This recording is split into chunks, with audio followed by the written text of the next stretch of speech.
Cette leçon concerne principalement la nouvelle naissance, la notion d'adoption et de sanctification. Alors, une autre notion qui est importante évidemment, puisque c'est celle qui est le tournant de tout, c'est qu'après la repentance, la justification, nous allons voir la nouvelle naissance ou régénération.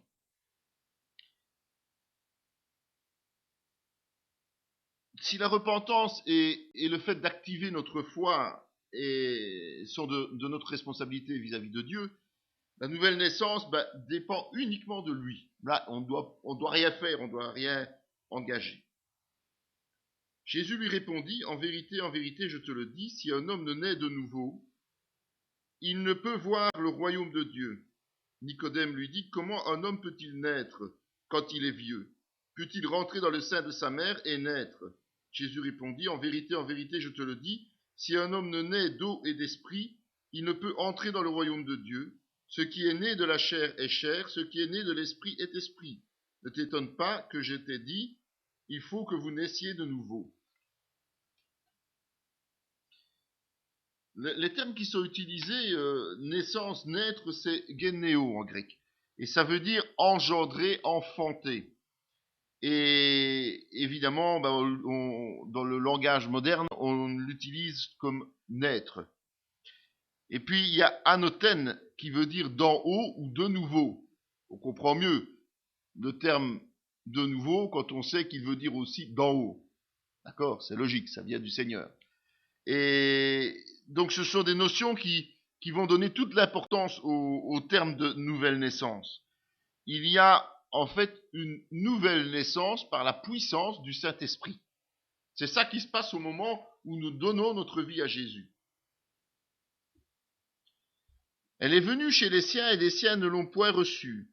Mais à tous ceux qui l'ont reçue, à ceux qui croient en son nom, elle a donné le pouvoir de devenir enfants de Dieu, lesquels sont nés non du sang ni de la volonté de la chair, ni de la volonté de l'homme, mais de Dieu. Nous avons donc reçu un pouvoir, le pouvoir de devenir enfants de Dieu. Ça c'est clair. Et comment pouvons-nous exercer ce pouvoir de devenir enfants de Dieu? C'est en faisant repentance et en engageant notre foi en Jésus-Christ. Mais rien, ni personne, n'a la capacité de réaliser la nouvelle naissance si ce n'est Dieu. Bien comprendre que c'est un travail d'équipe quelque part. D'un côté, nous devons engager notre pouvoir, engager notre volonté au travers de la repentance et de notre foi. Et de l'autre côté, c'est Dieu qui intervient. Et si Dieu n'intervenait pas, il n'y aurait pas cette nouvelle naissance. C'est important de comprendre ça. Parce que c'est important de comprendre que nous ne naissons pas chrétiens. Même si nous sommes dans une famille pieuse, une famille chrétienne, mais nous ne pouvons pas de un être chrétiens, et de deux, nous ne pouvons pas devenir chrétiens par le fait d'avoir une conduite irréprochable. La seule réalité, c'est qu'un jour nous le devenons par la seule grâce de Dieu, parce que c'est lui le seul qui est apte à changer les choses après que nous ayons engagé notre foi. Donc comprenez bien cela. Et ça, c'est vraiment l'essentiel. C'est ce qui nous permet de balayer le principe du salut par les œuvres et du principe que des gens disent « Ah mais moi j'ai toujours été chrétien ». Nous avons ça, nous entendons ça dans le monde évangélique aussi. Les gens s'imaginent qu'ils ont toujours été chrétiens parce que papa, maman étaient chrétiens. C'est faux, il n'y a rien de plus faux que ça. Il faut vraiment faire cette repentance, cet acte de foi et que Dieu entre en ligne pour qu'il nous fasse grâce, justement, et qu'il nous fasse naître de nouveau. En fait, il faut avouer que il est à l'origine de tout. C'est lui qui nous convainc de pécher au travers de son esprit. Donc, il est à l'origine de la repentance. C'est lui qui nous rend capables de croire en Jésus-Christ. Il est à l'origine de notre foi. Et puis, c'est lui qui produit la nouvelle naissance, qui nous permet de recevoir légitimement la gloire, de partager cette gloire pour l'éternité. Quiconque est né de Dieu ne pratique pas le péché parce que la semence de Dieu demeure en lui. Il ne peut pécher parce qu'il est né de Dieu. En fait, ce qui va se passer, c'est que cette nouvelle naissance, qui est issue du Saint-Esprit, va provoquer chez nous un changement de comportement. Et ce changement de comportement doit nous amener à ne plus pécher volontairement. Si aujourd'hui on essaye de ne pas pécher volontairement alors qu'on n'est pas né de nouveau, eh bien, on va à un moment donné quand même commettre ses fautes. Mais Dieu, lui, va permettre justement que l'on abandonne ce qu'on peut appeler nos vieux démons, nos vieilles habitudes, nos vieilles fautes. Parce que c'est Dieu qui a accompli ça lui-même en nous et qu'il est présent en nous. C'est vraiment la clé que chaque chrétien doit bien comprendre. S'il veut que le casque du salut soit bien fixé sur sa tête, il doit bien comprendre ce concept d'engager notre volonté, mais que Dieu seul peut nous transformer. Mais que si nous engageons notre volonté avec un cœur sincère, il nous transformera avec certitude. D'accord? Donc quand nous nous engageons dans la repentance et quand nous engageons notre foi en Jésus-Christ, Dieu ne va pas dire « Oh ben, tout compte fait, je change d'avis, je ne fais rien ». Non, d'office, il agit. Et d'office, il nous transforme. Mais lui seul peut nous transformer.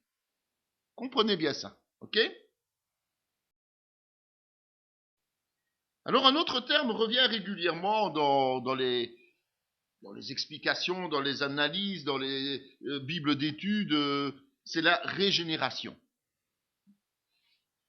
En fait, c'est un équivalent de nouvelle naissance, régénération.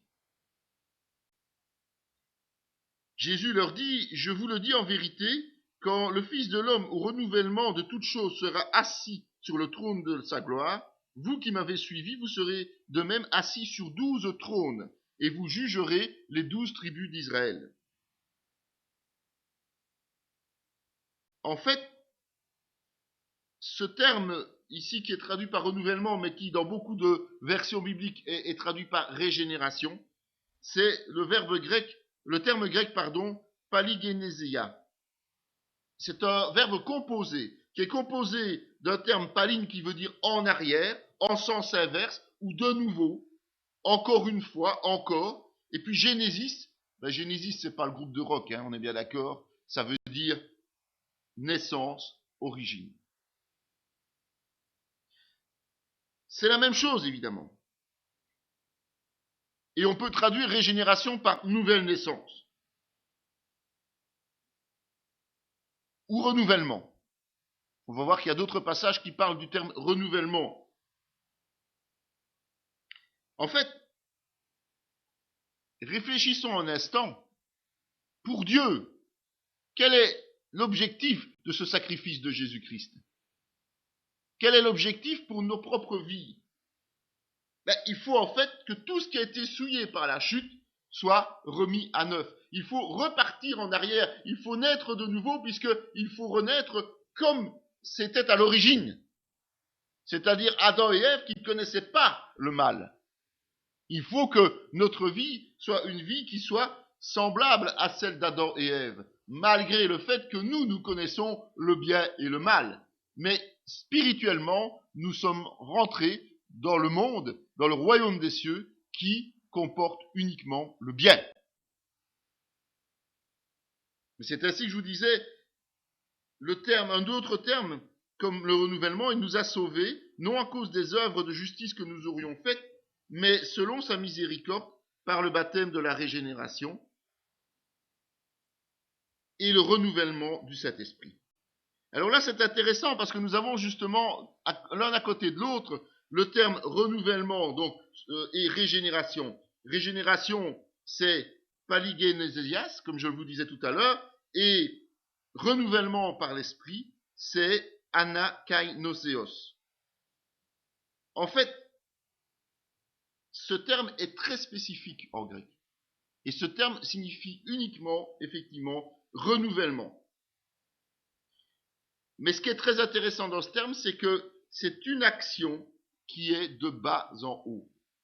Donc, ce qui est important à comprendre, c'est que nous sommes de la terre, nous sommes de la chute, nous sommes du monde des ténèbres, et nous nous rendons vers le royaume des cieux, vers le haut, vers ce qui est nouveau. Ok ? Donc c'est important que tous ces termes qui ont tendance à être utilisés un peu n'importe comment, savoir qu'ils veulent dire la même chose, en tout cas qu'ils vont dans le même sens. Ce sont des synonymes. Ne vous conformez pas au siècle présent, mais soyez transformés par le renouvellement de l'intelligence, afin que vous discerniez quelle est la volonté de Dieu, ce qui est bon, agréable et parfait. En fait, on participe à une véritable métamorphose. Et cette métamorphose, elle doit être spirituelle et intellectuelle. C'est pour ça que Dieu nous renouvelle notre intelligence aussi. Et c'est seulement à la condition qu'il y ait une réelle métamorphose que nous sommes capables de connaître la volonté de Dieu et de l'appliquer. Donc par nos propres capacités, c'est impossible. Mais si nous laissons Dieu totalement nous transformer et si nous bénéficions de cette nouvelle naissance, ça veut dire que si après cette nouvelle naissance, nous marchons, nous allons voir un autre concept un peu plus tard, qui est la sanctification, si nous marchons dans la sainteté, eh bien nous comprendrons de mieux en mieux les mystères de Dieu et nous serons capables de le faire uniquement par la grâce de Dieu. D'accord ? Si aujourd'hui, c'est plus une question de capacité personnelle au niveau du QI, hein, le QI que tout le monde essaie de mesurer pour voir, oui, moi je suis un homme intelligent, ou je suis pas intelligent, ou je suis plus intelligent qu'un autre ou quoi. Ici, on se rend même compte que, entre parenthèses, quand les gens ont un QI trop élevé, ils ont des gros problèmes d'adaptation à la société.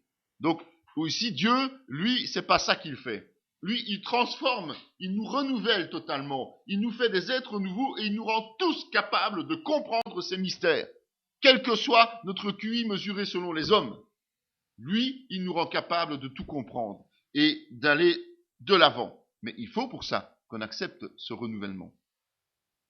Donc les trois termes sont quasiment identiques et on va se rendre compte que dans les diverses traductions bibliques, eh bien, on va les utiliser indifféremment au gré des chapitres. Parfois pour éviter une redondance en utilisant chaque fois le même mot, parfois pour simplement parce que l'auteur préfère tel ou tel mot plutôt qu'un autre. Mais en tout cas, il n'y a pas de faute dans la traduction.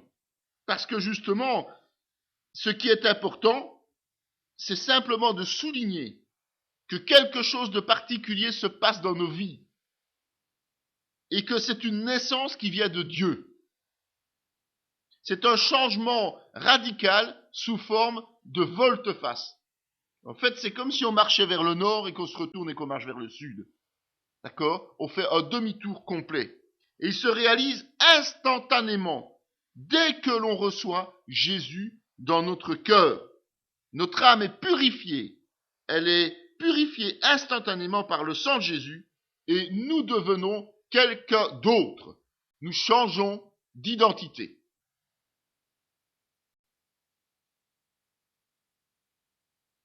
Mais il faut comprendre que, et c'est ça qui est important aussi, qu'il y a une nouvelle naissance, donc une transformation. Mais que ce renouvellement, même s'il a lieu tout de suite, la rédemption, elle, complète, elle va se réaliser en plusieurs phases. La nouvelle naissance n'est jamais que la première phase de la rédemption. La première phase du changement total. La première phase de cette nouvelle vie. Des gens s'imaginent, et c'est pour ça qu'il y a tant de chrétiens qui restent charnels. Dieu les a transformés, c'est tout, c'est terminé, nous sommes sauvés, on attend son retour. C'est une erreur fondamentale. Parce que ce n'est pas parce que nous sommes nés de nouveau, un bébé qui naît, il ne sait pas marcher, boire, manger et réfléchir par lui-même.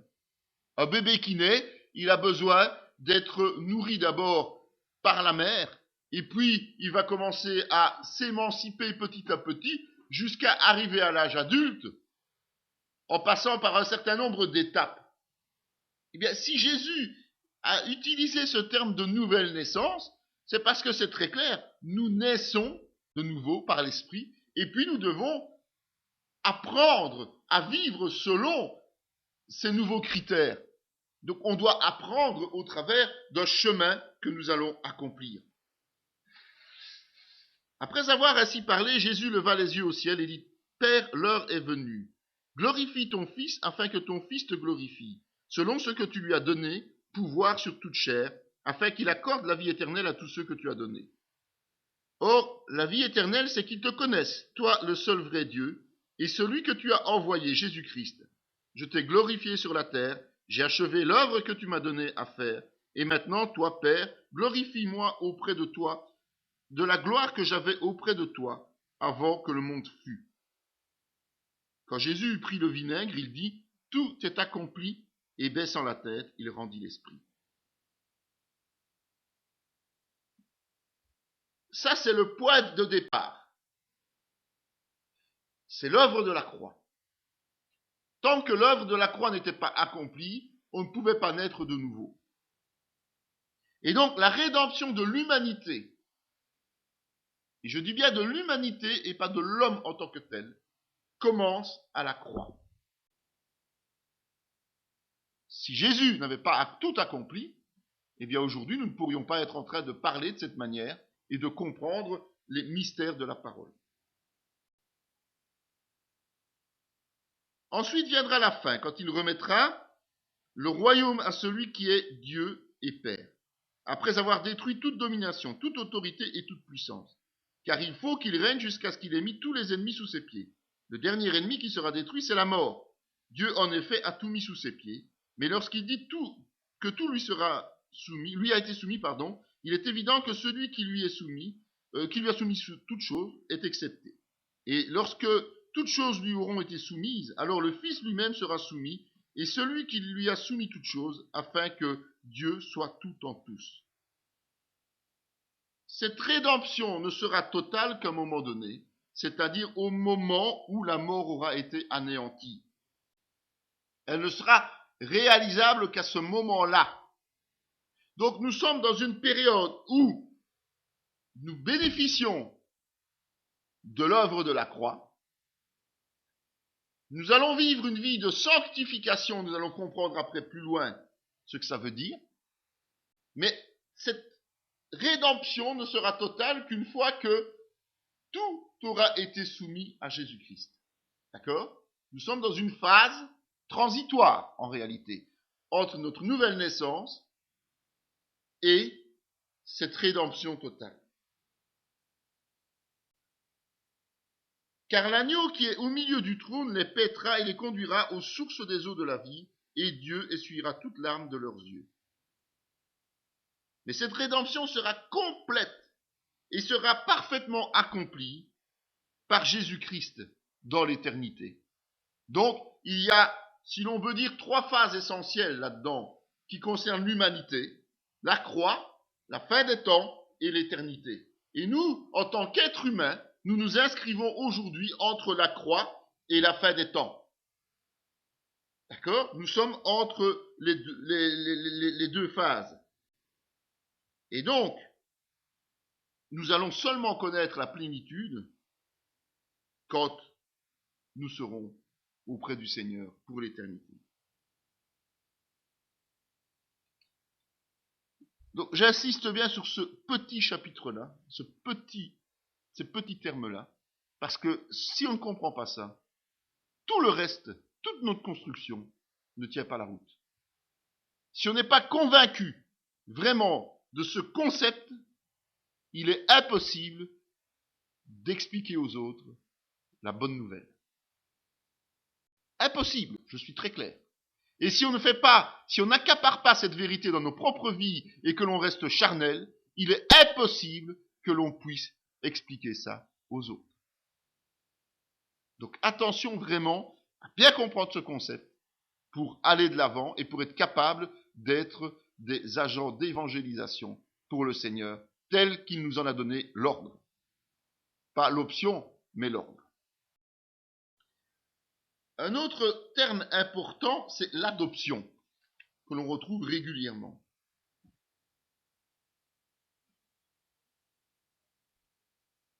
Quand il eut grandi, elle l'amena à la fille de Pharaon, et il fut pour elle comme un fils. Elle lui donna le nom de Moïse, car, dit-elle, je l'ai retiré des eaux.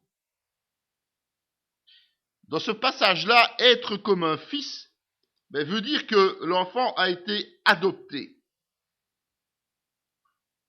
C'est-à-dire qu'il fait partie de la famille royale. C'est quand même assez étonnant que la Bible nous explique et nous raconte l'histoire de Moïse, et justement, il est adopté par une famille royale. Quand on vous dit que la trace de Jésus se trouve partout dans la parole, c'est pas un mensonge, loin de là, c'est une vérité.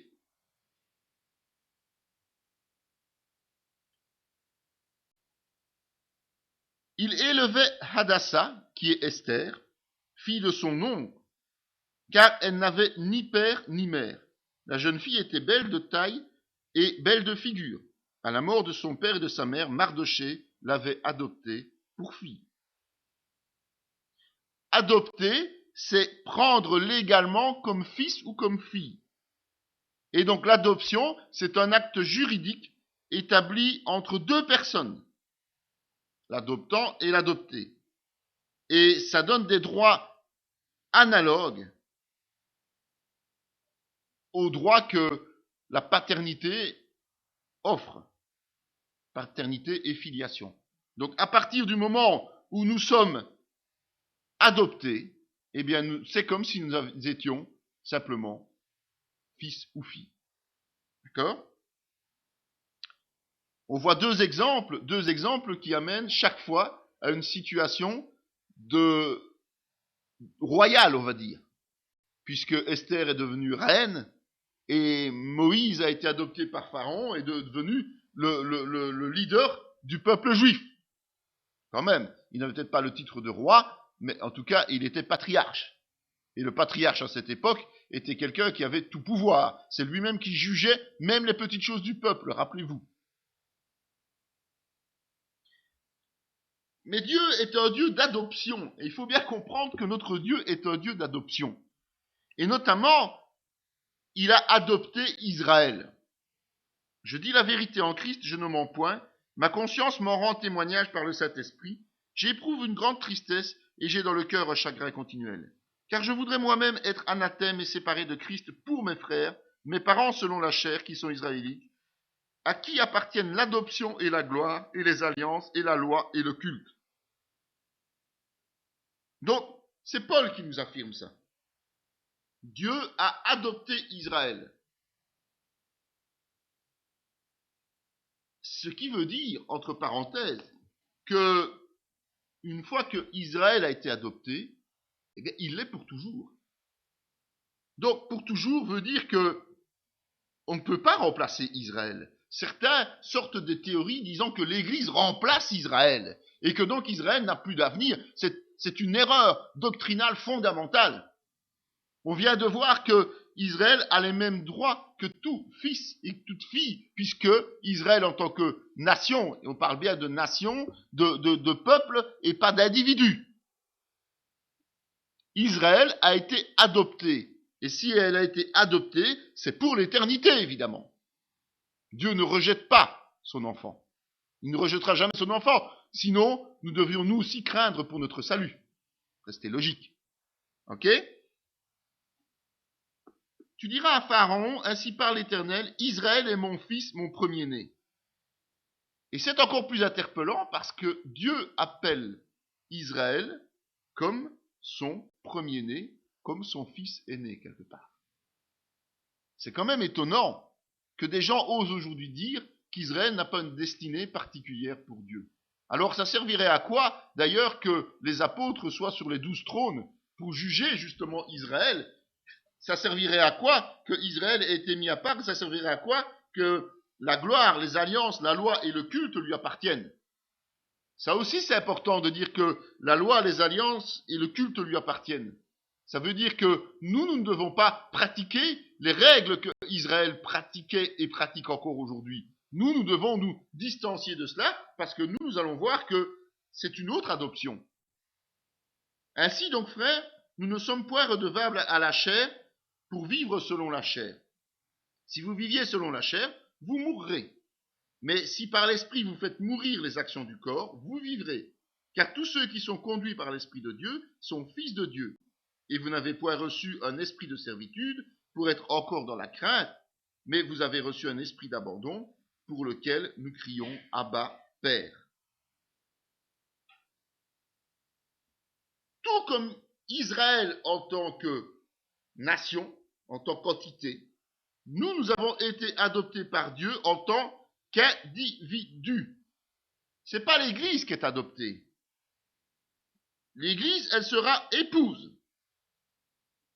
On est bien d'accord, la parole nous dit que l'Église, ce sera l'épouse. Elle est corps de Christ. Mais ceux qui sont adoptés, ce sont les êtres humains, ceux qui croient en Jésus. C'est une adoption individuelle, une adoption personnelle, d'où l'importance de développer la relation personnelle avec Dieu. Sinon, ça n'a pas grande valeur. Et ce n'est pas elle seulement, mais nous aussi qui avons les prémices de l'esprit. Nous aussi, nous soupirons en nous-mêmes, en attendant l'adoption, la rédemption de notre corps. En fait, nous avons vu que la rédemption finale, c'était à la fin des temps. Eh bien, notre adoption définitive et complète, elle n'aura lieu que plus tard, quand nous recevrons ce corps céleste, ce corps qui sera offert à chaque chrétien. Mais aujourd'hui, nous avons le statut d'adopté, d'accord? Mais nous ne bénéficions pas de la plénitude de cette adoption aujourd'hui. Mais nous avons déjà le statut, la promesse et la garantie. Mais ce n'est qu'à la fin des temps, au moment de la rédemption totale, lorsque la mort sera vaincue, que là, nous serons adoptés définitivement et complètement. Mais lorsque les temps ont été accomplis, Dieu a envoyé son Fils, né d'une femme, né sous la loi, afin qu'il rachetât tous ceux qui étaient sous la loi, afin que nous reçussions l'adoption. L'adoption, c'est quoi? C'est recevoir la liberté et les privilèges d'un fils ou d'une fille. Alors qu'avant, nous étions esclaves. Esclaves de quoi? Esclaves du monde, esclaves du péché. Et seul le sacrifice de Jésus nous rend capables d'être adoptés. D'accord? C'est seul le sacrifice de Jésus, c'est le ministère de Jésus qui nous rend capables d'être adoptés. Car vous êtes tous fils de Dieu par la foi en Jésus-Christ. Vous tous qui avez été baptisés en Christ, vous avez revêtu Christ. Mais le seul moyen, c'est de naître de nouveau. Et comment nous naissons de nouveau? En croyant en Jésus-Christ. Donc toutes ces notions sont interpénétrées les unes dans les autres. Béni soit Dieu, le Père de notre Seigneur Jésus-Christ, qui nous a bénis de toutes sortes de bénédictions spirituelles dans les lieux célestes en Christ. En lui, Dieu nous a élus avant la fondation du monde, pour que nous soyons saints et irrépréhensibles devant lui, nous ayant prédestinés dans son amour à être ses enfants d'adoption par Jésus-Christ, selon le bon plaisir de sa volonté, à la louange de la gloire de sa grâce, qu'il nous a accordée en son bien-aimé. Mais c'est pas compliqué à comprendre. Le Père de Jésus-Christ, par qui il nous a offert sa grâce, est aussi notre Père. C'est pour ça que l'on peut prier notre Père. On peut l'appeler Papa. Simplement parce qu'il est le Père de Jésus-Christ et si nous sommes adoptés, nous sommes frères et sœurs de Jésus-Christ. Vous, petits enfants, vous êtes de Dieu. Et vous les avez vaincus parce que celui qui est en vous est plus grand que celui qui est dans le monde. En fait, l'adoption va inclure quelque chose d'important. C'est que Dieu est présent en nous. Il est présent dans notre vie, par le biais du Saint-Esprit, évidemment. Et nous sommes en fait le temple du Saint-Esprit. Et donc, c'est parce que Dieu est en nous, parce que le Saint-Esprit est en nous, que la victoire sur la dépendance du monde et sur la dépendance à Satan est garantie. Elle est garantie. Elle n'est pas hypothétique, elle n'est pas possible. Elle est garantie. Évidemment, ça comporte certaines petites contraintes. Et vous avez oublié l'exhortation qui vous est adressée comme à des fils. Mon fils, ne méprise pas le châtiment du Seigneur et ne perds pas courage lorsqu'il te reprend. Car le Seigneur châtie celui qu'il aime et il frappe de la verge tous ceux qu'il reconnaît pour ses fils. Supportez le châtiment, c'est comme des fils que Dieu vous traite. Car quel est le fils qu'un père ne châtie pas? Mais si vous êtes exempts de châtiment auquel tous ont part, vous êtes donc des enfants illégitimes et non des fils. Nous avons vu que l'adoption, ça amène des droits. Mais tout le monde sait que lorsqu'on reçoit des droits, il y a aussi des devoirs et des conséquences. Et donc, lorsqu'il y a des choses qui peuvent nous sembler être des inconvénients, c'est-à-dire des épreuves que Dieu nous fait subir, des corrections qu'il nous amène dans la vie, eh bien, nous n'avons pas le droit de les refuser, nous n'avons pas le droit de les rejeter, nous n'avons pas le droit d'exiger qu'elles s'éloignent de nous. La parole nous dit que tout concourt à notre bien. Et les corrections du Seigneur, si elles sont suivies de notre réaction positive, conduisent où? En droite ligne à la vie éternelle. Dieu va nous fortifier, va nous faire grandir, va nous permettre d'être de plus en plus efficaces, de plus en plus efficients par le fait que nous acceptons qu'il nous corrige, qu'il nous éprouve, qu'il nous transforme. Beaucoup, comme je vous disais, naissent de nouveau et puis disent « Ok, tout m'est dû. Seigneur, j'ai besoin d'argent, donne-moi de l'argent. Seigneur, j'ai besoin d'une maison, donne-moi une maison. Seigneur, j'ai besoin d'être débarrassé de tel et tel adversaire, débarrasse-moi de mes adversaires. » Ce n'est pas ça, être chrétien. Être chrétien, être fils et fille, c'est non seulement avoir ce privilège d'être adopté, mais c'est aussi avoir ces contraintes d'être corrigé. Voyez quel amour le Père nous a témoigné pour que nous soyons appelés enfants de Dieu. Et nous le sommes. Si le monde ne nous connaît pas, c'est qu'il ne l'a pas connu. Bien-aimés, nous sommes maintenant enfants de Dieu, et ce que nous serons n'a pas encore été manifesté.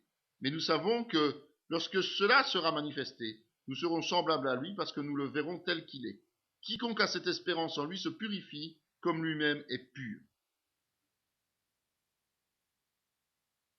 En fait, il faut bien être conscient que le cadeau que nous recevons du ciel est un cadeau extrêmement formidable. Et même si nous ne pouvons le consommer, l'utiliser que partiellement, bénéficier que partiellement aujourd'hui, la question à se poser est, est-ce que ça ne vaut pas la peine de faire quelques efforts? Sachant que ces efforts auront le soutien du Saint-Esprit. Est-ce que ça ne vaut pas la peine de nous faire violence, justement? Parce que ça va nous permettre, de toute façon, d'être au bénéfice de beaucoup plus de choses pour l'éternité. Ces fameuses récompenses dans le ciel. C'est par là que se font connaître les enfants de Dieu et les enfants du diable. Quiconque ne pratique pas la justice n'est pas de Dieu, non plus que celui qui n'aime pas son frère. Car ce qui nous a été annoncé, ce que vous avez entendu dès le commencement, c'est que nous devons nous aimer les uns les autres. En fait, l'amour dont Dieu fait preuve vis-à-vis de nous, au travers du prix qu'il a fait payer à son propre Fils, doit faire naître chez nous une gratitude sans limite. Comme je le dis souvent, rien que la nouvelle naissance suffit à louer Dieu pendant toute notre vie sur terre. Il nous donne encore plus de choses, mais rien que ça suffirait. Eh bien, cet amour extraordinaire fait naître en nous quelque chose d'autre, c'est-à-dire d'aimer à notre tour. Aimer Dieu et aimer nos frères et nos sœurs. C'est important parce que c'est le signe justement que cette transformation a bien eu lieu et que nous sommes conscients de la portée de cette transformation. Que nous avons bien compris ce qu'est la nouvelle naissance, que nous avons bien compris que c'est Dieu qui a agi dans nos vies et pas nos propres forces, nos propres capacités. Donc, soyons attentifs à cela, parce que c'est quelque chose d'essentiel. Si aujourd'hui nous nous rendons compte que nous manquons d'amour pour les autres, si nous avons difficile d'aller vers les autres, si nous avons difficile d'aller vers nos frères et sœurs, d'abord nous n'aurons aucune possibilité d'aller vers les gens du monde, parce que si nous ne sommes déjà pas capables d'aimer ceux qui sont autour de nous, comment pouvons-nous aimer ceux qui sont nos ennemis? C'est logique. Donc déjà là, si nous avons un problème à ce niveau-là, c'est peut-être que nous n'avons pas compris la portée de la nouvelle naissance, que nous n'avons pas compris ce qu'est le terme adoption par Dieu. Donc repartons là-dessus, réétudions, relisons les passages, réinvestissons-nous, parce que sinon, nous ne pourrons pas aller plus loin vers le chemin de sanctification qui sera notre prochain point. Nous arrivons donc au principe de la sanctification et de la sainteté. Encore un concept très important à comprendre. Je crois qu'aujourd'hui, c'est vraiment une journée primordiale dans les concepts de base de la connaissance du chrétien. Saint, sanctifié, ce sont des termes qui ont une racine commune et un sens identique en grec. Le mot saint, c'est hagios. Et il peut concerner autant les personnes que les choses. Et par extension, hagion, qui est un pluriel, signifie les choses sacrées. Et on le traduit aussi par sanctuaire. Ta hagia ton hagion, c'est le fameux saint des saints. Et hoi hagioi, ce sont les saints, le mot qu'on utilise pour les chrétiens ou pour les anges. Hagiasmos, c'est sanctification, mais ce qui est intéressant aussi, c'est consécration. Hagiazo, c'est le verbe. Et le verbe qui signifie rendre sacré, sanctifier, consacrer une chose ou une personne. Et le terme sainteté est traduit de deux mots d'origine grecque, hagiotes, et hagiosune. Je ne vous demande pas de resservir les mots, c'est juste pour souligner les mêmes racines chaque fois. Vous avez entendu hagio à chaque fois, et d'avoir vraiment le sens profond du mot. Pas seulement celui que l'on donne dans nos traductions classiques de la Bible, mais savoir aussi qu'ils peuvent être traduits par d'autres termes. Aujourd'hui, la notion de sainteté, elle va s'adresser le plus souvent à quelqu'un qui est reconnu par des autorités religieuses comme ayant eu une vie particulièrement exemplaire, ou est donné à un lieu qui est consacré à un service particulier d'une divinité. D'accord? Regardez dans l'Église catholique, par exemple, bien, le saint doit répondre à un certain nombre de critères dans sa vie passée. Quand on parle de quelqu'un, on dit c'est un saint homme. Pourquoi? Parce que son comportement est exemplaire. Et puis, il y a des lieux que l'on consacre à des saints et que l'on dit être des lieux saints. Regardez dans les mosquées, ils n'entrent pas avec leurs chaussures parce qu'ils estiment que le lieu est saint. Donc aujourd'hui, le terme sainteté est surtout utilisé avec cette notion. Mais on va voir que ce n'est pas le sens premier, évidemment. Vous serez saints pour moi, car je suis saint, moi l'Éternel. Je vous ai séparés des peuples afin que vous soyez à moi. Car tu es un peuple saint pour l'Éternel ton Dieu. L'Éternel ton Dieu t'a choisi pour que tu fusses un peuple qui lui appartient entre tous les peuples qui sont sur la face de la terre. Le sens premier de la sainteté, c'est le fait d'être séparé de ce qui est impur au niveau spirituel, moral et physique. C'est le fait d'être mis à part pour Dieu. Donc la sainteté, c'est bien ça, c'est la séparation. Ça va nous aider à comprendre par la suite pourquoi nous devons avoir un comportement spécifique, nous les chrétiens, par rapport au monde. Pourquoi on ne peut pas avoir de compromis avec le monde. Pourquoi on ne peut pas faire d'attelage disparate avec le monde. Pourquoi on ne peut pas continuer à pécher volontairement. Tout cela est issu de ce concept de la sainteté, du sens premier de cette sainteté, c'est-à-dire d'être séparé de ce qui est impur à tout niveau. Tu as aimé la justice et tu as haï l'iniquité. C'est pourquoi, ô Dieu, ton Dieu t'a oint d'une huile de joie au-dessus de tes égaux. Et cette séparation, ça ne doit pas être une séparation forcée. Ça doit être une séparation volontaire, sans contrainte. Une séparation qui est mue par ce qu'on a vu précédemment, c'est-à-dire l'amour que Dieu nous rend capable de donner, de rendre, parce que lui-même a fait cette démonstration d'amour incroyable. C'est en fait la suite logique de la justification et de la régénération.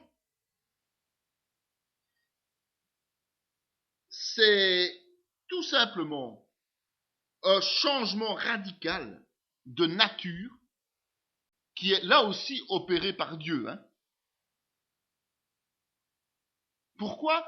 Parce que Dieu lui-même est saint, nous venons de le voir. Parce que le Tout-Puissant a fait pour moi de grandes choses. Son nom est saint. Je ne suis plus dans le monde, mais ils sont dans le monde. Et je vais à toi, Père saint. Garde en ton nom ceux que tu m'as donnés, afin qu'ils soient un comme nous. Vous avez renié le saint et le juste, et vous avez demandé qu'on vous accordât la grâce d'un meurtrier. Tout part de cette vérité. Dieu, Père, Fils et Saint-Esprit est saint. La nouvelle que nous avons apprise de lui et que nous vous annonçons, c'est que Dieu est lumière et qu'il n'y a point en lui de ténèbres. C'est ça en fait le terme de lumière. C'est la sainteté de Dieu qui va se transcrire, se rendre visible par la lumière. Et la lumière sous-entend qu'il n'y a pas le moindre péché en lui.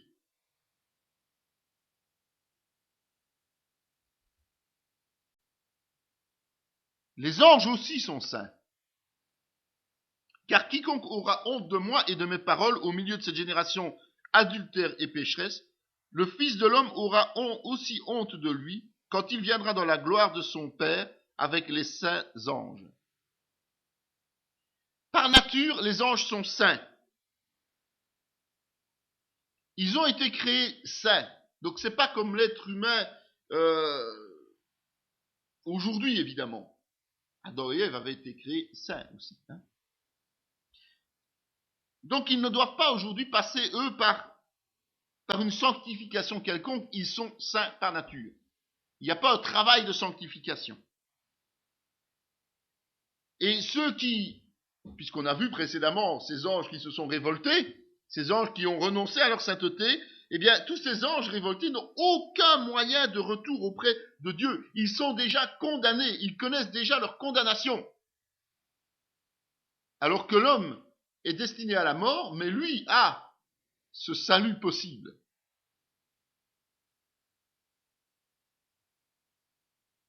Malheur à vous, conducteurs aveugles, qui dites, si quelqu'un jure par le temple, ce n'est rien. Mais si quelqu'un jure par l'or du temple, il est engagé. Insensé et aveugle, lequel est le plus grand, l'or ou le temple qui sanctifie l'or? Si quelqu'un, dites-vous encore, jure par l'autel, ce n'est rien. Mais si quelqu'un jure par l'offrande qui est sur l'autel, il s'est engagé.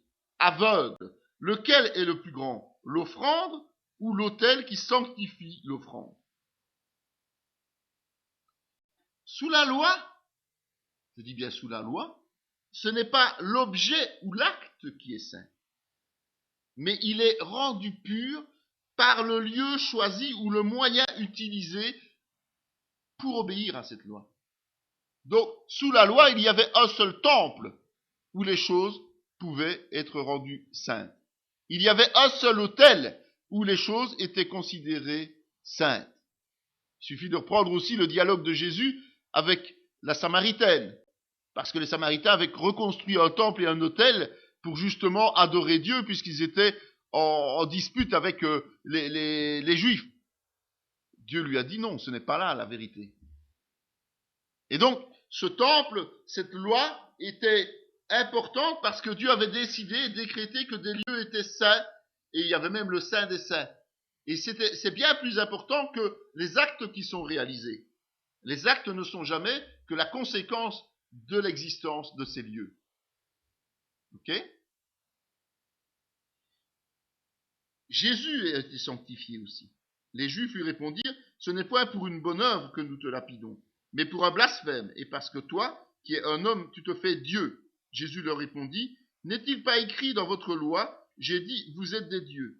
Si elle est appelée Dieu, ceux à qui la parole de Dieu a été adressée, et si l'écriture ne peut être anéantie, celui que le Père a sanctifié et envoyé dans le monde, vous lui dites tu blasphèmes, et cela parce que j'ai dit je suis le Fils de Dieu.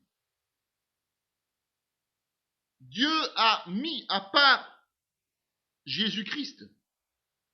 Il a mis à part son Fils pour l'envoyer dans le monde. Le Fils est saint depuis le début, on a vu. Père, Fils et Esprit sont saints. Mais Jésus lui-même a été sanctifié par le Père. Jésus a été sanctifié en tant qu'homme venu sur terre. Il a dû être sanctifié pour être envoyé par le Père. Lui n'a pas péché, il était saint. Parce que le Père l'a sanctifié.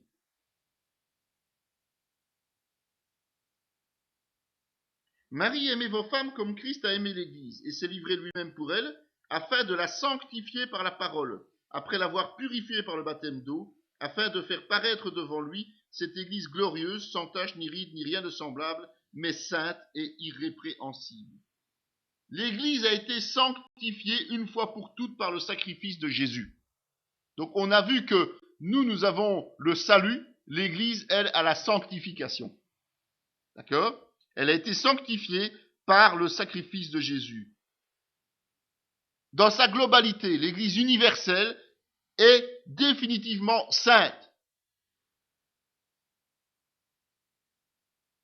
Ça ne veut pas dire que les églises locales et les chrétiens qui sont dedans sont nécessairement saints. Et c'est là la grave erreur qui est souvent utilisée au niveau comme justification des gens qui font tout et n'importe quoi dans les églises et avec les églises, c'est de dire, ah mais l'église est sainte, donc on ne peut rien nous dire, nous sommes saints. Non, c'est une grave erreur. C'est l'église universelle, c'est-à-dire celle qui traverse le temps, celle qui est composée de ceux qui respectent la parole de Dieu et qui sont sanctifiés par Dieu, et qui vivront dans l'éternité en tant qu'épouses de Christ, qui sont aujourd'hui membres de cette église sainte. D'accord ? Car Dieu n'est pas un Dieu de désordre, mais de paix, comme dans toutes les églises des saints. Le mot église et c'est une tradition humaine, toujours associé au mot chrétien. Mais Paul a déjà apporté une précision. Parce que, pour lui, il précise bien que toute assemblée n'est pas constituée de saints, mais seulement certaines assemblées. Et ce qui doit ressortir de ces assemblées-là, les fruits qui doivent être visibles de ces assemblées-là, ce sont deux choses essentielles. La paix qui règne et l'ordre. Si dans une église il y a du désordre et qu'il n'y a pas la paix, eh bien, il y a un souci parce qu'elle n'est pas sainte. Ça ne veut pas dire qu'à l'intérieur de cette église locale, il n'y a pas des personnes sanctifiées, mises à part, qui vivent leur foi de façon forte et sincère, mais l'église en tant que telle, elle ne peut pas être considérée comme une église locale digne d'être appelée sainte. Jusqu'à ce que nous soyons tous parvenus à l'unité de la foi, de la connaissance du Fils de Dieu, à l'état d'homme fait, à la mesure de la stature parfaite de Christ, afin que nous ne soyons plus des enfants flottant et emportés à tout vent de doctrine, par la tromperie des hommes, par leur ruse dans les moyens de séduction, mais que, professant la vérité dans la charité, nous croissions à tous égards en celui qui est le chef, Christ. Donc la sainteté communautaire, la sainteté d'une église locale va se traduire aussi par l'unité qui va y régner. Pas par la discipline forcée. En fait, l'unité ne peut naître que d'une chose. C'est de la maturité spirituelle de ceux qui composent l'assemblée. Les gens qui doivent être mis sous discipline, qui doivent être disciplinés, sont des gens qui ne sont pas mûrs dans la foi, qui ne sont pas mûrs dans leur vie spirituelle. Sinon, une fois qu'on est mûr, une fois qu'on a compris les choses, eh bien spontanément, on va se mettre à porter sa pierre à l'édifice, à être une pierre vivante dans l'Église, avec ses qualités, ses défauts, ses imperfections. C'est pas des gens parfaits que Dieu veut. Être saint, ce n'est pas être parfait.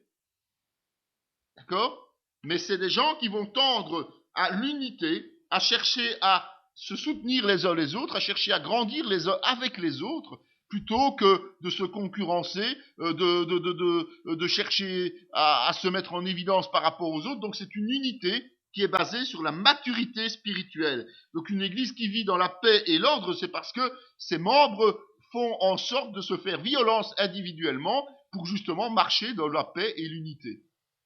D'accord?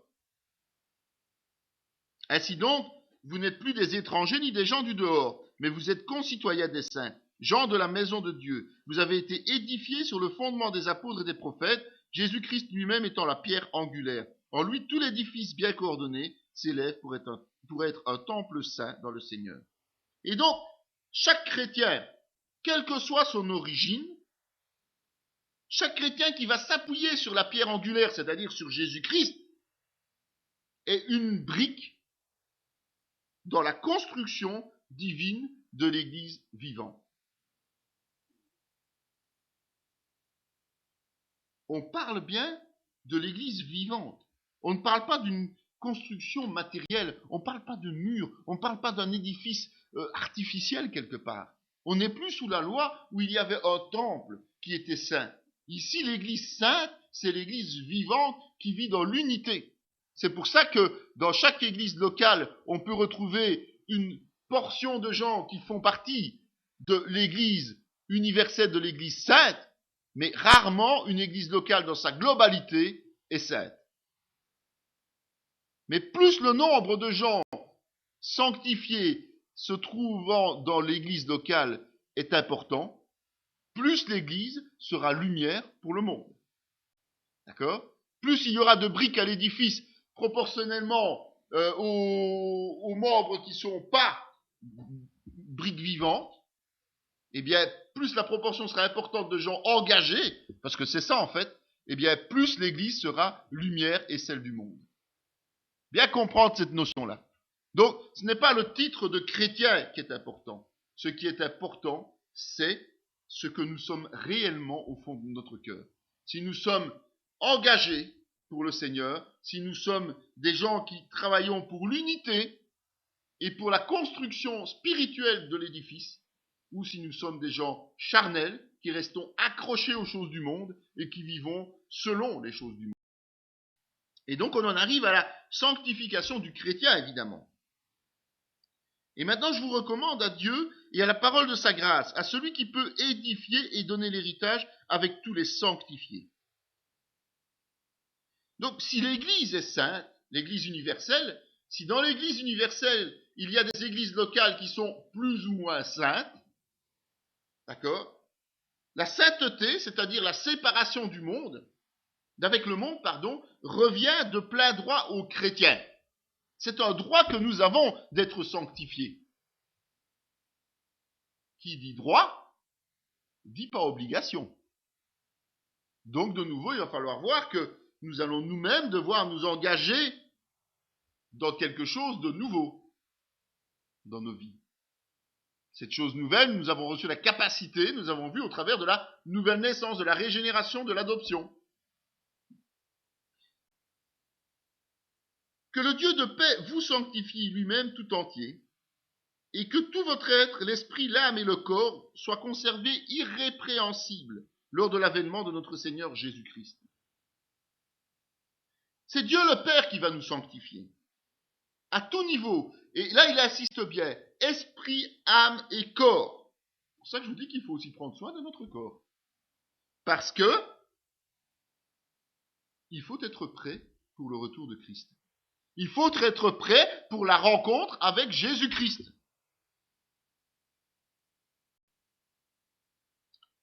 Car celui qui sanctifie et ceux qui sont sanctifiés sont tous issus d'un seul. C'est pourquoi il n'a pas honte de les appeler frères. Jésus, lui aussi, participe à cette œuvre de sanctification. Et par cette sanctification, eh bien, nous pouvons, et lui-même nous appelle ses frères.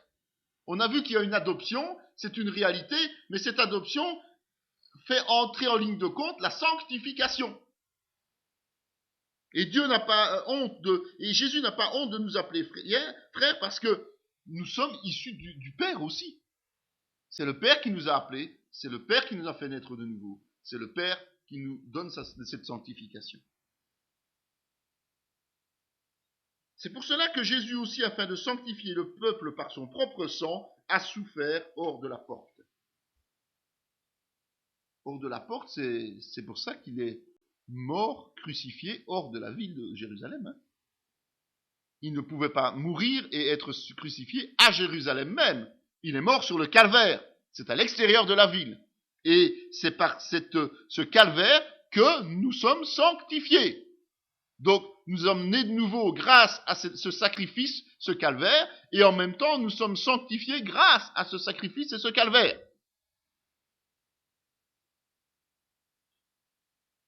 Notre sanctification, c'est notre séparation définitive du péché.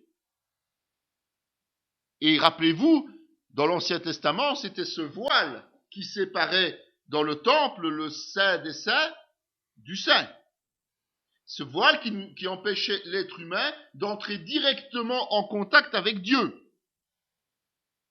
Et donc son sacrifice a ouvert la voie royale vers le Père. C'est pour ça qu'il s'est permis de nous enseigner la prière, le fameux Notre Père, si mal utilisé aujourd'hui, mais qui est un modèle de prière qui nous montre bien que dès le moment où il a payé le prix, nous avons un accès direct au Père. Cependant, à certains égards, je vous ai écrit avec une sorte de hardiesse, comme pour réveiller vos souvenirs, à cause de la grâce que Dieu m'a faite d'être ministre de Jésus-Christ parmi les païens, m'acquittant du divin service de l'évangile de Dieu, afin que les païens lui soient une offrande agréable, étant sanctifiés par l'Esprit Saint. Pour nous, frères bien-aimés du Seigneur, nous devons à votre sujet vous rendre continuellement grâce à Dieu, parce que Dieu vous a choisi dès le commencement pour le salut, par la sanctification de l'Esprit et par la foi en la vérité. La sanctification est tellement importante et même primordiale que l'Esprit aussi intervient. Est-ce que vous avez remarqué que dans tous les actes essentiels de la parole de Dieu, le Père, le Fils et le Saint-Esprit ont un rôle? Et c'est le cas aussi de la sanctification. Le Saint-Esprit intervient. Il est à l'œuvre en chacun d'entre nous. C'est le Père qui sanctifie grâce à l'acte de sacrifice du Fils, et c'est le Saint-Esprit qui fait cette œuvre dans nos vies. Donc vous imaginez l'importance que Dieu apporte à la sanctification.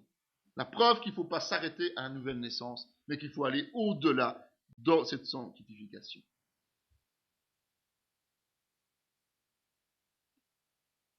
Et qui sont élus selon la préscience de Dieu, le Père, par la sanctification de l'Esprit, afin qu'ils deviennent obéissants et qu'ils participent à l'aspersion du sang de Jésus-Christ, que la grâce et la paix vous soient multipliées.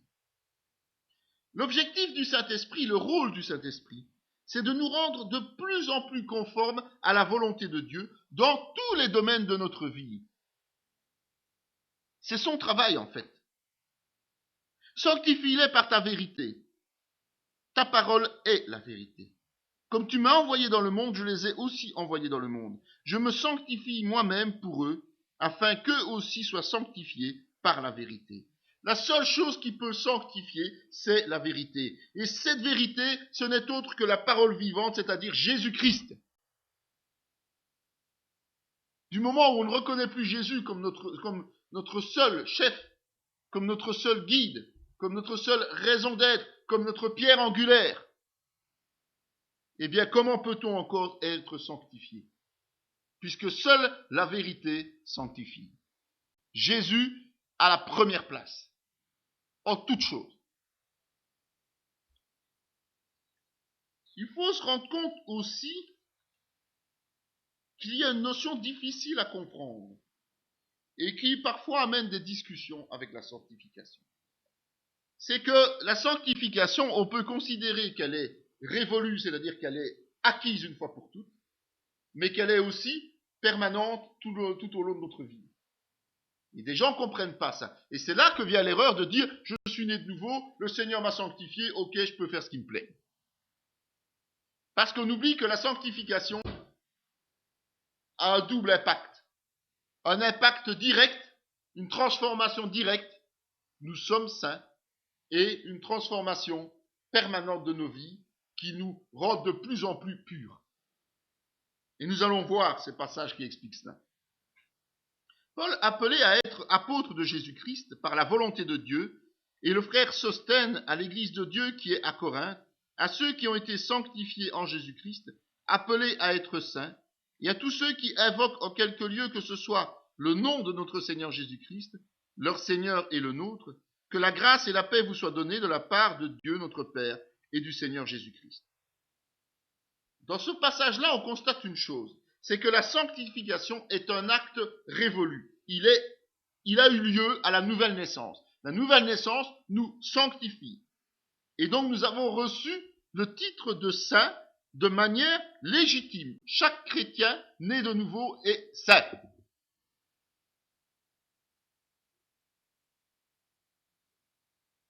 C'est pour ça qu'une conversion de dernière minute a toute sa valeur. Parce que la parabole des ouvriers nous l'enseigne notamment. C'est pas parce qu'on est venu travailler à la dernière heure que l'on ne reçoit pas le même salaire, c'est-à-dire la vie éternelle. C'est contraire à certaines croyances, évidemment. Mais c'est une réalité. Ce n'est pas parce qu'on se convertit à la dernière minute qu'on sera le moindre des saints dans le royaume des cieux. D'accord ?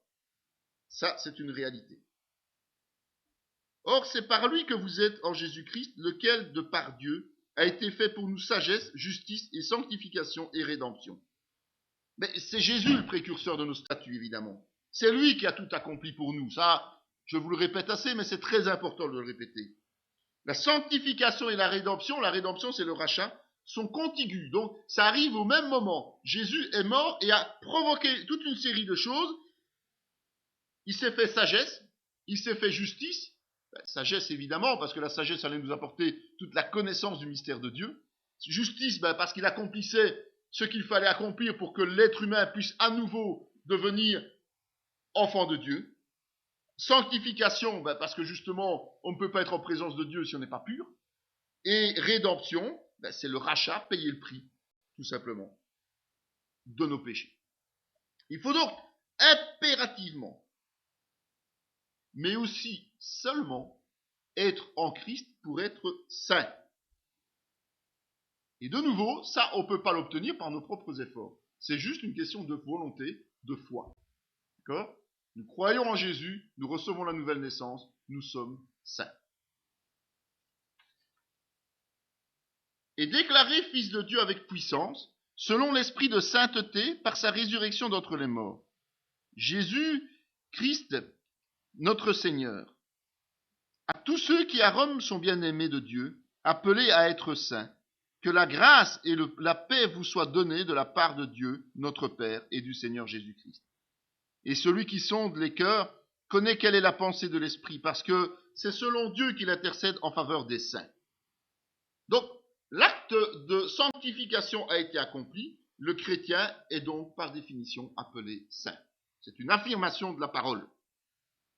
À l'église de Dieu qui est à Corinthe, à ceux qui ont été sanctifiés en Jésus-Christ appelés à être saints, et à tous ceux qui invoquent en quelque lieu que ce soit le nom de notre Seigneur Jésus-Christ, leur Seigneur et le nôtre.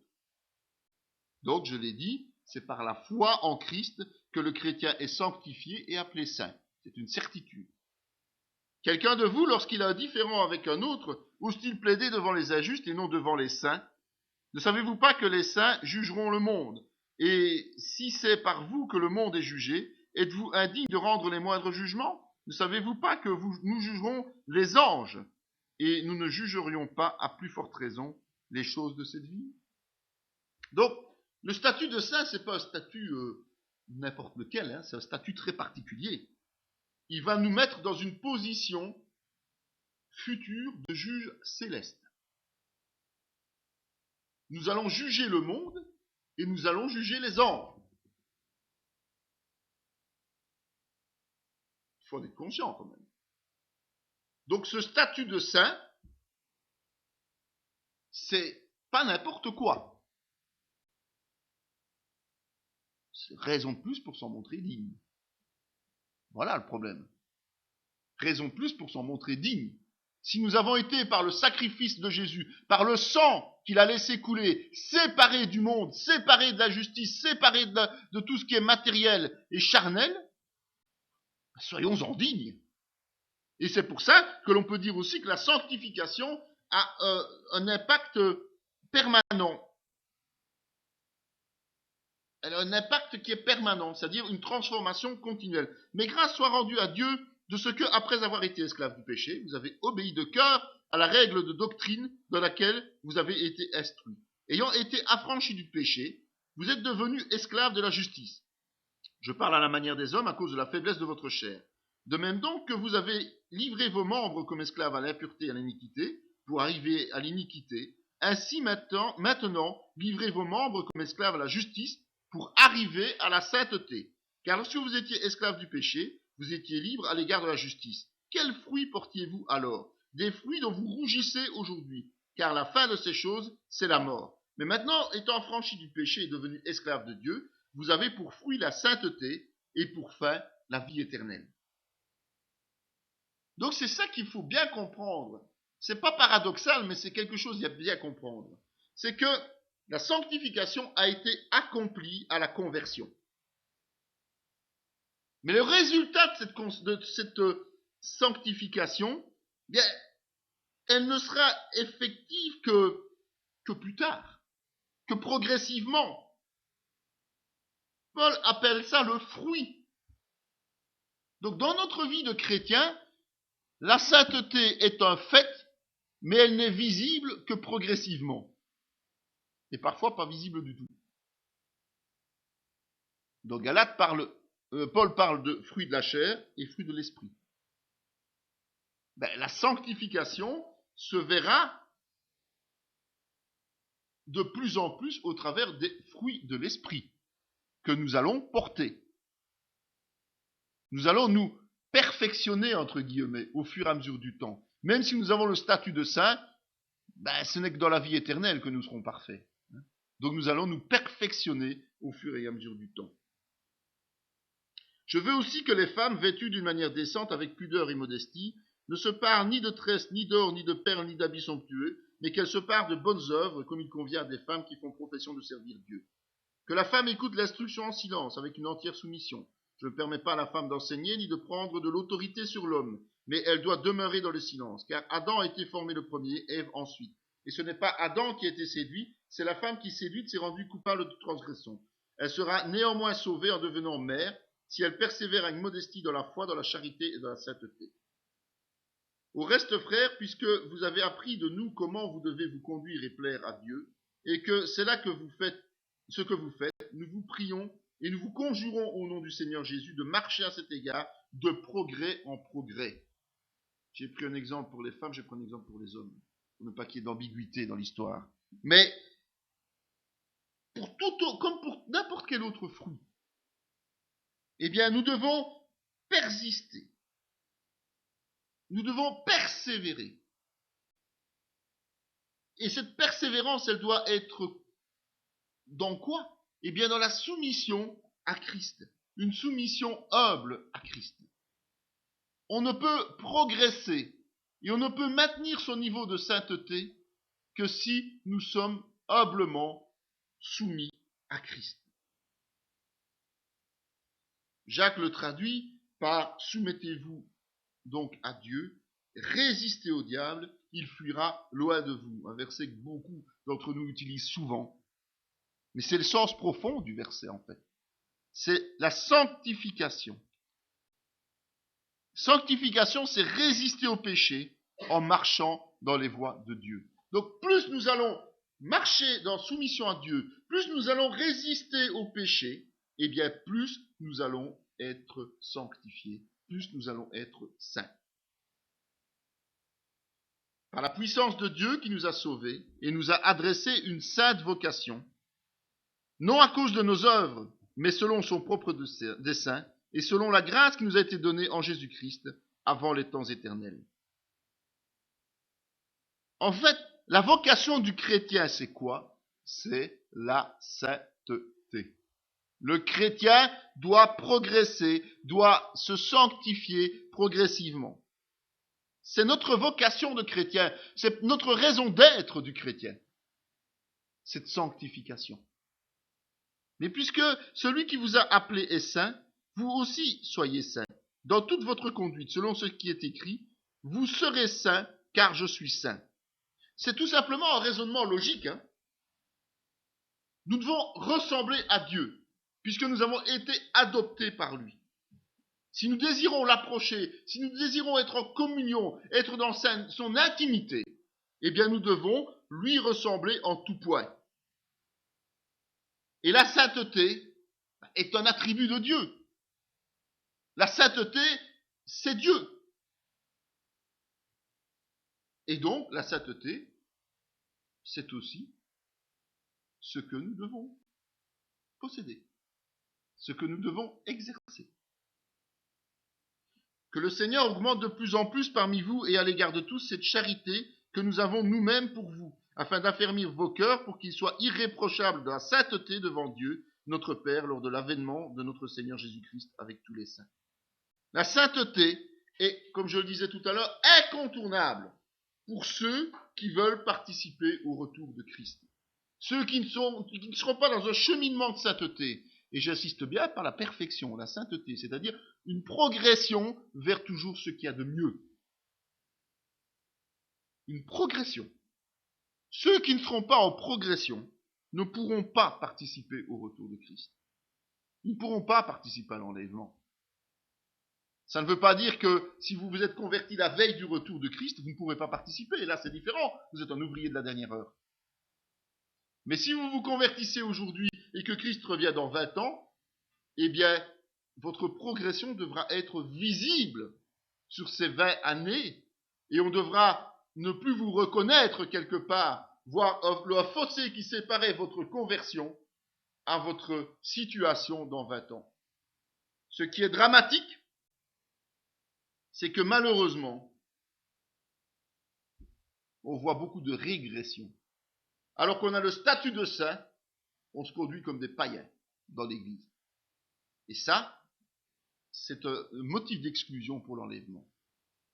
Puisque donc toutes ces choses doivent se dissoudre, qu'elles ne doivent pas être la sainteté de votre conduite et de votre piété. En fait, dans l'éternité, il faut être clair.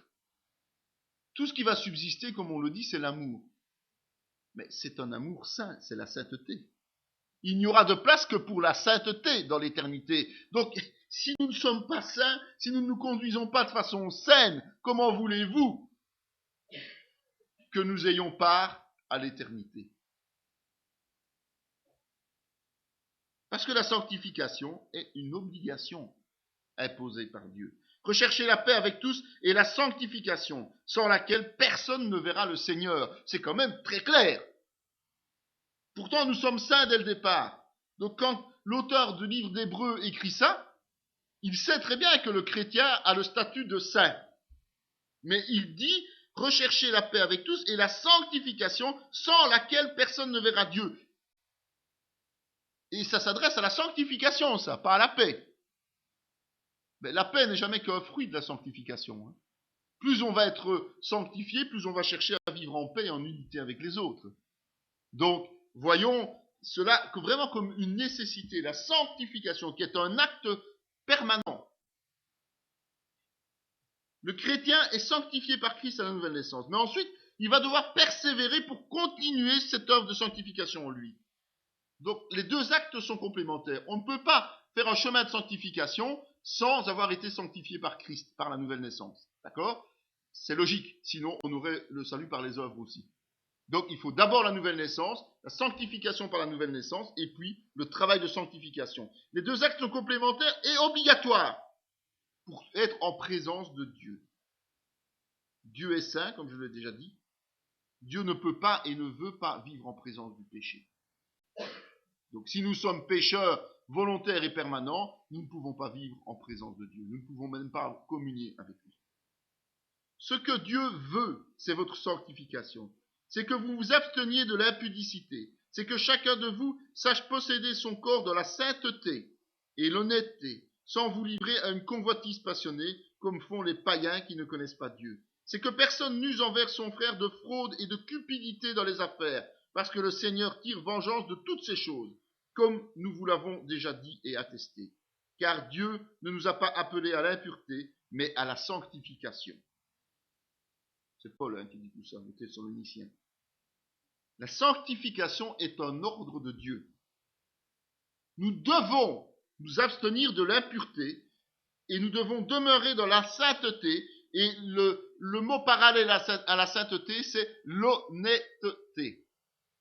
Et là, le terme fraude est bien cité. Quand les gens disent « Oui, mais c'est quand même pas pour une facture qui n'est pas soumise à la TVA et qu'on paye de main à main discrètement pour gagner 21%. » Eh bien si, ça c'est de la malhonnêteté, c'est de la fraude. Et donc, nous ne pouvons pas dire que nous marchons dans la sainteté si nous agissons de la sorte. En fait, la sainteté, ça doit être, la sanctification, ça doit être une façon normale de vivre du chrétien. Pas des coups d'éclat. Pas une série de faits ou de sursauts subitement. Oh, je me rappelle que je suis serviteur de Dieu et donc aujourd'hui je vais bien me conduire. Mais demain et après-demain je vais recommencer mes âneries. Non! La prise de conscience doit être continuelle. L'effort et la persévérance doivent être journalières. Pas simplement se dire une fois de temps en temps je fais des efforts et puis je retombe. Ça, ce n'est pas la sanctification. Ça, c'est la bêtise humaine. C'est charnel, ça. De se dire aujourd'hui je fais un effort et demain, tant pis si je n'ai pas la force de le faire. Non. Sanctification, c'est un effort permanent. Mais sanctifiez dans vos cœurs Christ le Seigneur, étant toujours prêt à vous défendre avec douceur et respect devant quiconque vous demande raison de l'espérance qui est en vous, et ayant une bonne conscience, afin que, là même où ils vous calomnient comme si vous étiez des malfaiteurs, ceux qui décrivent votre bonne conduite en Christ soient couverts de confusion.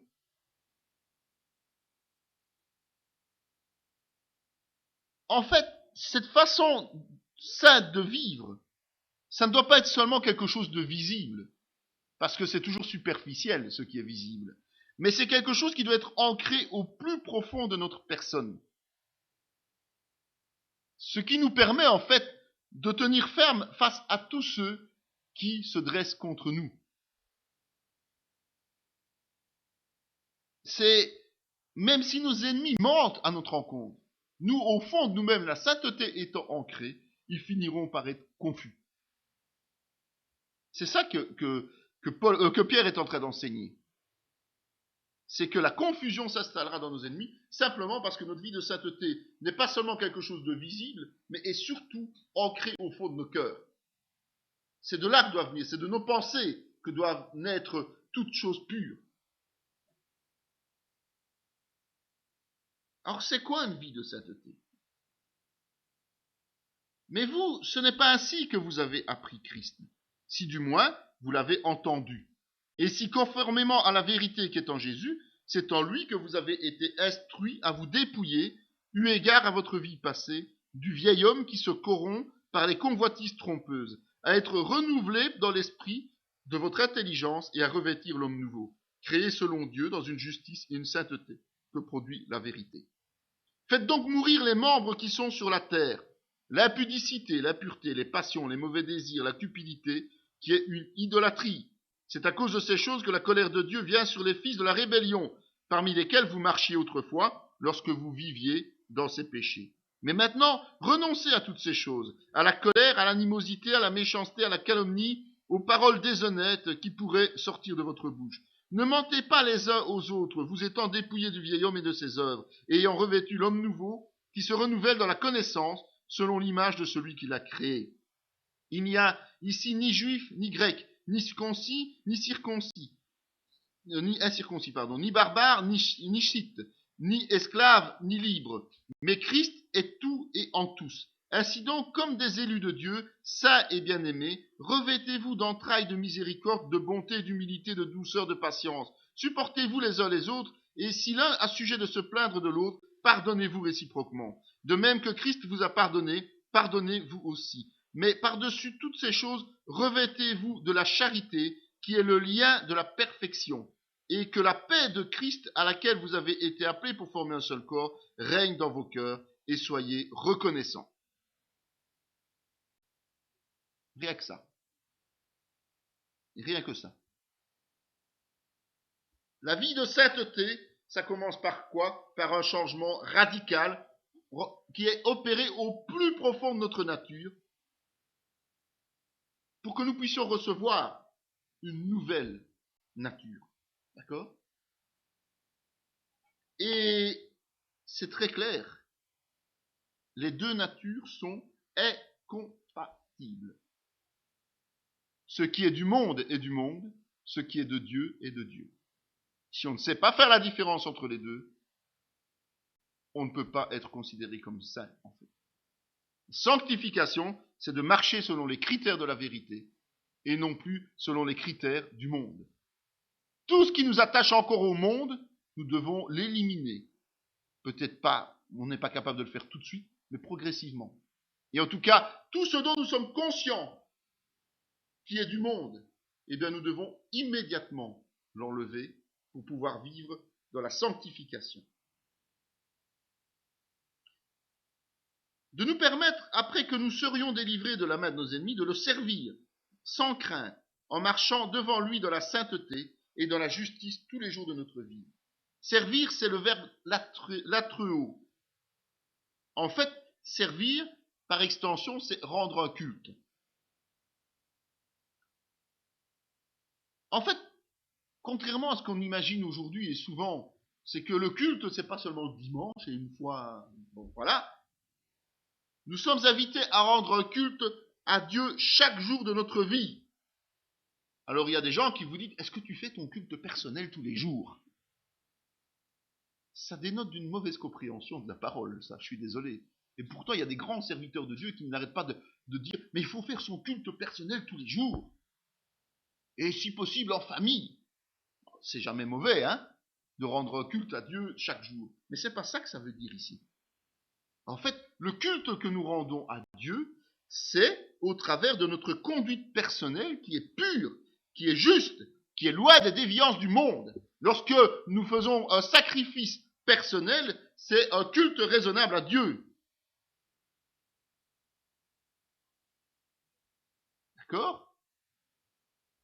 C'est en fait la vie de sacrifice personnel. Ce sacrifice, c'est-à-dire le fait que nous nous séparons des choses du monde.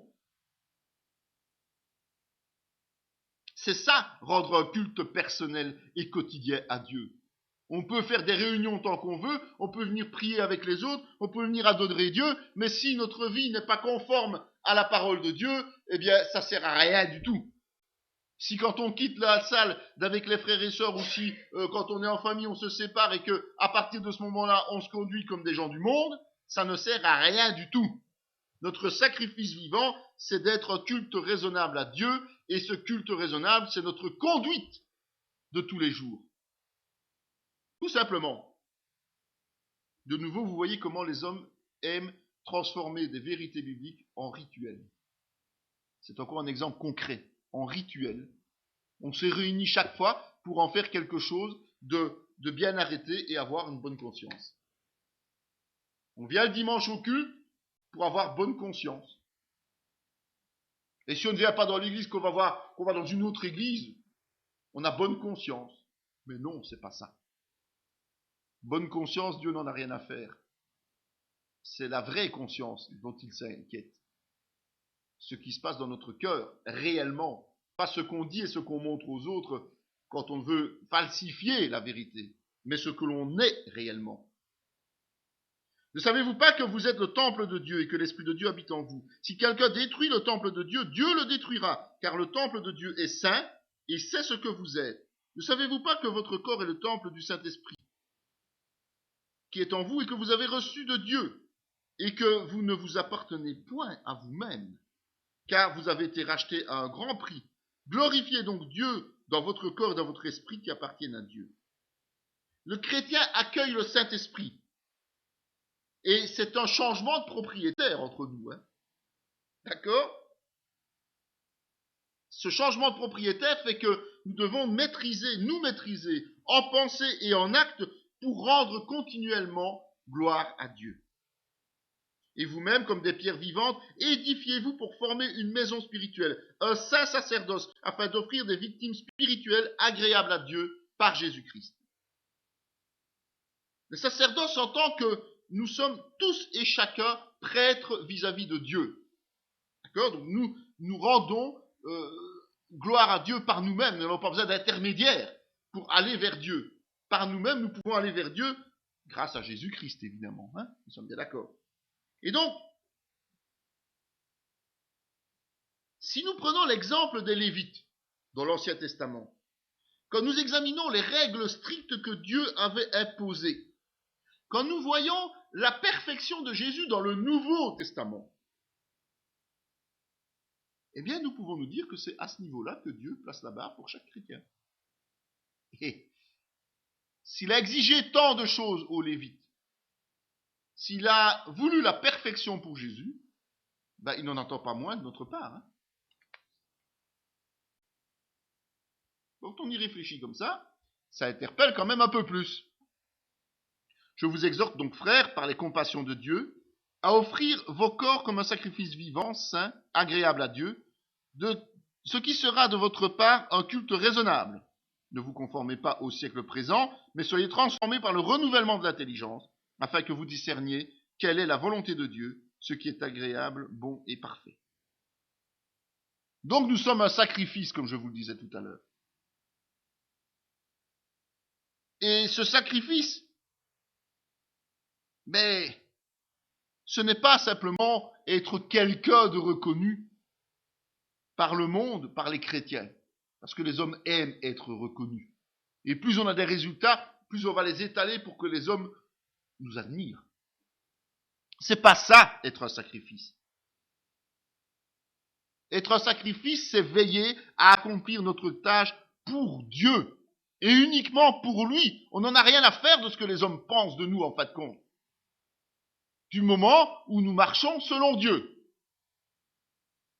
Parce que automatiquement, les fruits que nous allons porter vont servir de lumière pour le monde. Donc quand je dis on n'en a rien à faire de ce que les gens pensent de nous, c'est pas exactement ça. Mais pour nous-mêmes, on n'en a rien à faire de ce que les gens peuvent penser de nous, de notre manière d'avancer, à condition que nous accomplissions les tâches pour Dieu avec persévérance, abnégation et honnêteté, en se détachant des convoitises du monde. Beau programme. C'est pour ça qu'on n'a pas assez d'une vie pour faire tout ça.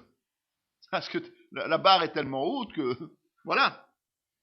Ayant donc de telles promesses bien-aimées, purifions-nous de toute souillure de la chair et de l'esprit, en achevant notre sanctification dans la crainte de Dieu.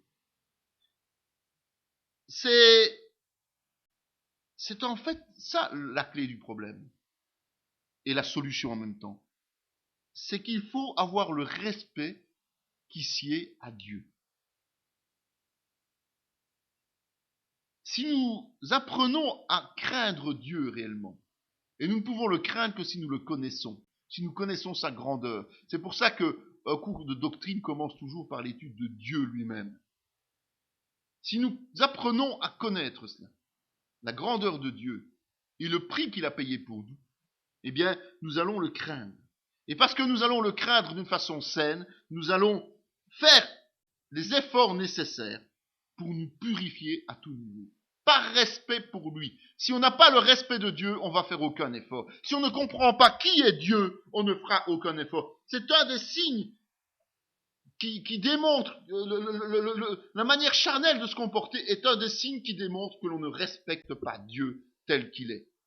On ne place pas à la première place et on ne le connaît pas réellement. alors on reste charnel. On n'a pas la force de faire des efforts. On ne veut pas se purifier. Voilà pourquoi on reste charnel. Ça, c'est vraiment la clé. Apprenons à connaître Dieu, à voir les choses immenses qu'il est capable de faire. Croyons en cela, évidemment. Et à partir de là, nous allons par nous-mêmes faire les efforts nécessaires. Mais si nous connaissons un Dieu de manière intellectuelle, de manière superficielle, un Dieu que l'on met à notre propre hauteur et dont on se sert quand on en a besoin, eh bien jamais on ne fera d'effort de sanctification. Jamais, au grand jamais. Que le Seigneur augmente de plus en plus parmi vous et à l'égard de tous cette charité que nous avons nous-mêmes pour vous, afin d'affermir vos cœurs pour qu'ils soient irréprochables de la sainteté devant Dieu notre Père lors de l'avènement de notre Seigneur Jésus-Christ avec tous ses saints. La purification, comme je l'ai dit, est progressive. Elle est possible uniquement si nous laissons le Seigneur prendre une place de plus en plus importante dans nos vies. Il veut la première place. Alors laissons-le prendre cette première place. Laissons-le dominer nos vies. Parce qu'il faut que l'amour grandisse en nous. Parce que cet amour va effectivement nous permettre d'être trouvés suffisamment saints au moment du retour de Christ. La sainteté, ça se cultive au quotidien. Vous, au contraire, vous êtes une race élue, un sacerdoce royal, une nation sainte, un peuple acquis, afin que vous annonciez les vertus de celui qui vous a appelé des ténèbres à son admirable lumière. Nous faisons donc les fonctions d'ambassadeurs pour Christ, comme si Dieu exhortait par nous. Nous vous en supplions au nom de Christ, soyez réconciliés avec Dieu. Nous devons être conscients aussi que non seulement Dieu est tout-puissant et doit avoir la première place dans nos vies, mais nous devons avoir conscience que nous sommes devenus des citoyens d'un peuple particulier, que nous sommes des citoyens du peuple de Dieu. Ce peuple et cette nation n'est pas sur cette terre, mais elle est dans les cieux. Dès aujourd'hui, nous sommes citoyens du royaume des cieux. Alors nous sommes des ambassadeurs ici-bas. Et des ambassadeurs sont responsables de l'image de leur pays d'origine. Donc nous devons donner l'image de Christ autour de nous, une image correcte de Christ autour de nous.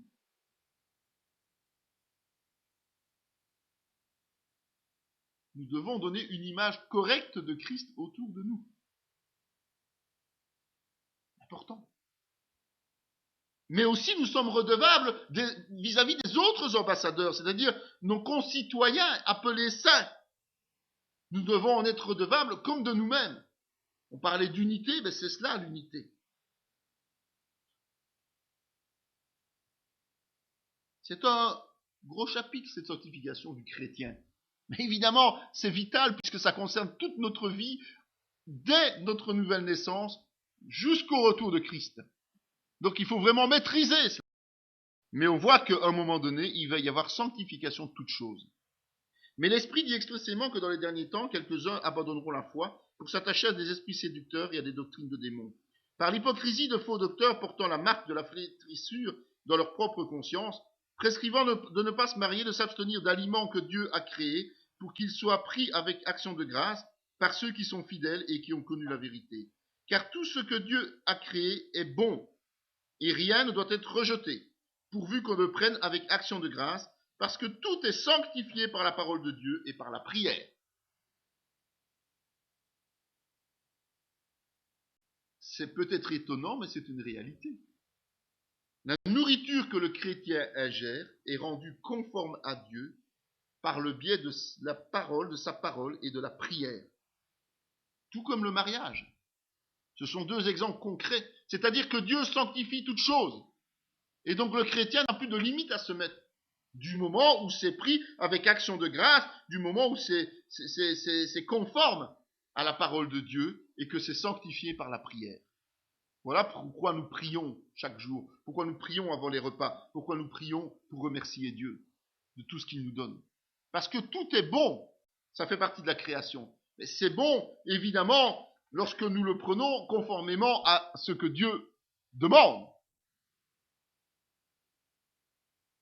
Les boulimiques, par exemple, c'est pas bon ça. Le boulimique, c'est quelqu'un qui va prendre, manger par gourmandise. Ça, c'est pas selon ce que Dieu dit. Mais un gâteau au chocolat, c'est pas mauvais. Une fois de temps en temps. De façon correcte, par exemple. Et c'est pour tout la même chose.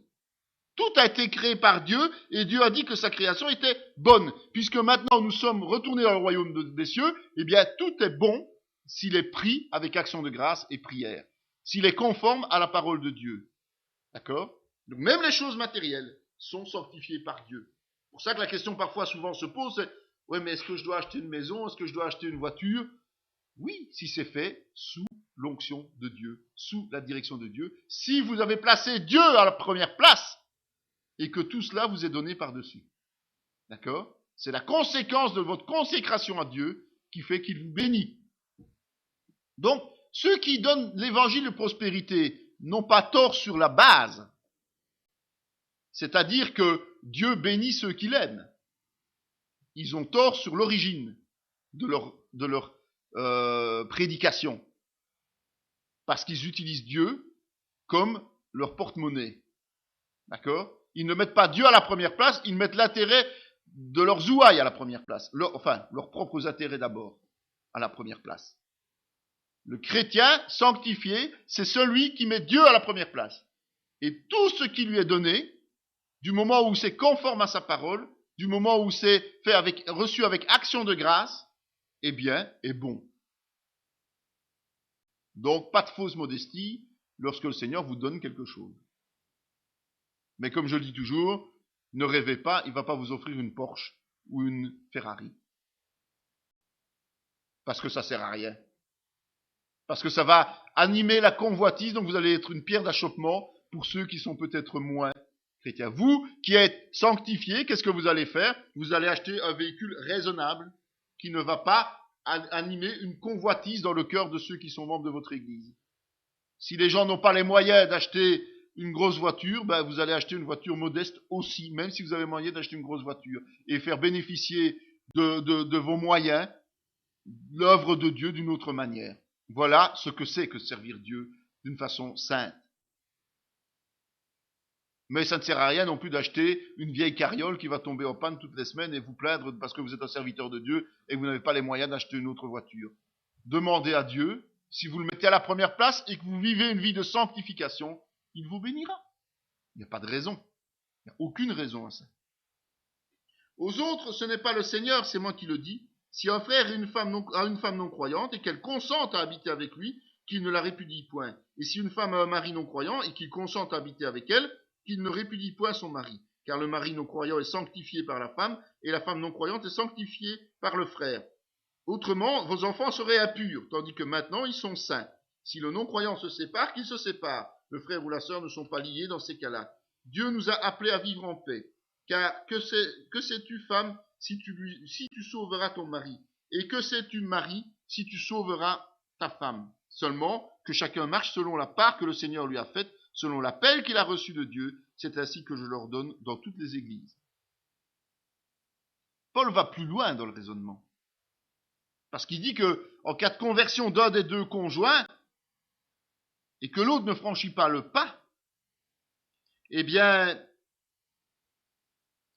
celui qui donne sa vie à Christ,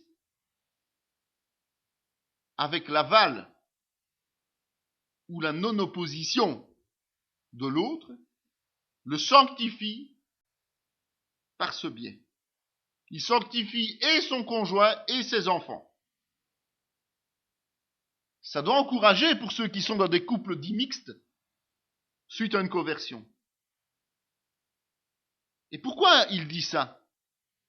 On ne parle pas ici, évidemment, du conjoint qui est totalement opposé et qui lutte contre cette conversion. On dit bien non-opposition ou aval. Il y a des gens comme ça qui sont des binamés, comme on dit, hein, et leur femme se convertit, ils les conduisent même à l'église, viennent les rechercher, ils laissent vivre leur foi et tout. Voilà, des gens comme ça, ils sont sanctifiés. Ce qui est étonnant, c'est qu'ils sont sanctifiés, mais pas sauvés. On est bien d'accord. Pas se tromper, hein. Ils sont sanctifiés, mais pas sauvés. Mais le fait de rester en couple et d'accepter ce concept va donner toutes les chances au conjoint d'un jour être sauvé. Donc de faire cet acte de foi. Pourquoi? Parce que de par la conduite du chrétien, de par la sanctification progressive, de par le changement qui va s'opérer dans sa vie, eh bien à un moment donné, l'autre va se poser quand même des questions en se disant « Ah ben c'est quand même beaucoup mieux maintenant. Hein. C'est quand même extraordinaire, notre vie a quand même franchement changé.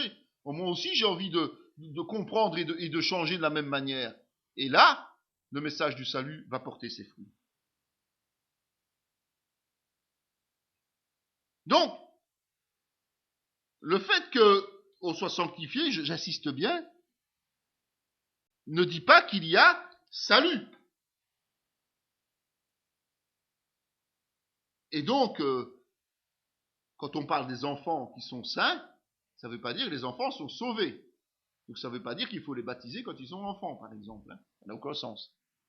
Il faudra qu'eux aussi, à un moment donné, fassent leur acte de foi.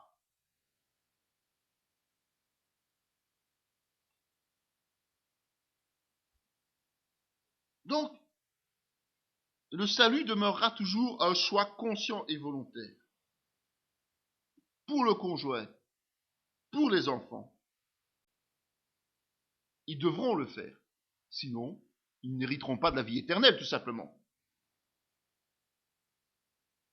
Et je voudrais conclure sur cette sainteté par un petit passage encore. « Prenez mon joug sur vous et recevez mes instructions, car je suis doux et humble de cœur, et vous trouverez du repos pour vos âmes, car mon joug est doux et mon fardeau léger. » Le joug de Christ, c'est quoi? C'est suivre ses instructions pour nos vies, et ces instructions vont nous rendre la sainteté plus facile à vivre.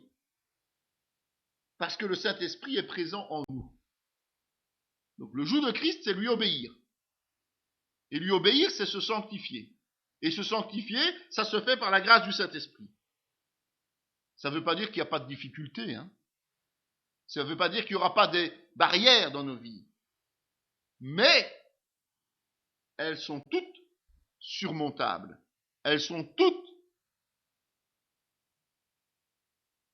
limitées au fait que Dieu nous donne l'équipement nécessaire que pour arriver au terme et remporter la victoire. On arrive ainsi à la fin de ce chapitre sur l'homme, depuis la création jusqu'au salut et à sa vie chrétienne. Il faut retenir une chose, c'est que nous sommes créés à l'image de Dieu, mais qu'on n'a pas pu tenir notre rang dès le début. C'est la séduction du diable qui a fait tomber l'homme. Le rachat s'est fait à un prix fort, le sacrifice du Fils unique de Dieu. Et aujourd'hui, l'humanité est divisée en deux camps, en deux parties. Ceux qui sont sauvés par la foi, qu'ils ont placé en Christ, et le monde, c'est-à-dire tous les autres, qu'ils soient ou non croyants. Il y a des tas de croyants dans le monde, mais ils ne sont pas sauvés. Les chrétiens qui sont appelés saints ont donc le devoir, je dis bien le devoir, d'être des modèles pour tous les autres. Ils doivent apporter la bonne nouvelle au monde par la parole, par le geste. Et pour pouvoir apporter la bonne nouvelle au monde, il faut aussi qu'ils se purifient pour être prêts au retour de Christ et être lumière de ce monde. Et qui va les aider? Oui, Dieu, l'Esprit, mais aussi le corps de Christ, l'Église.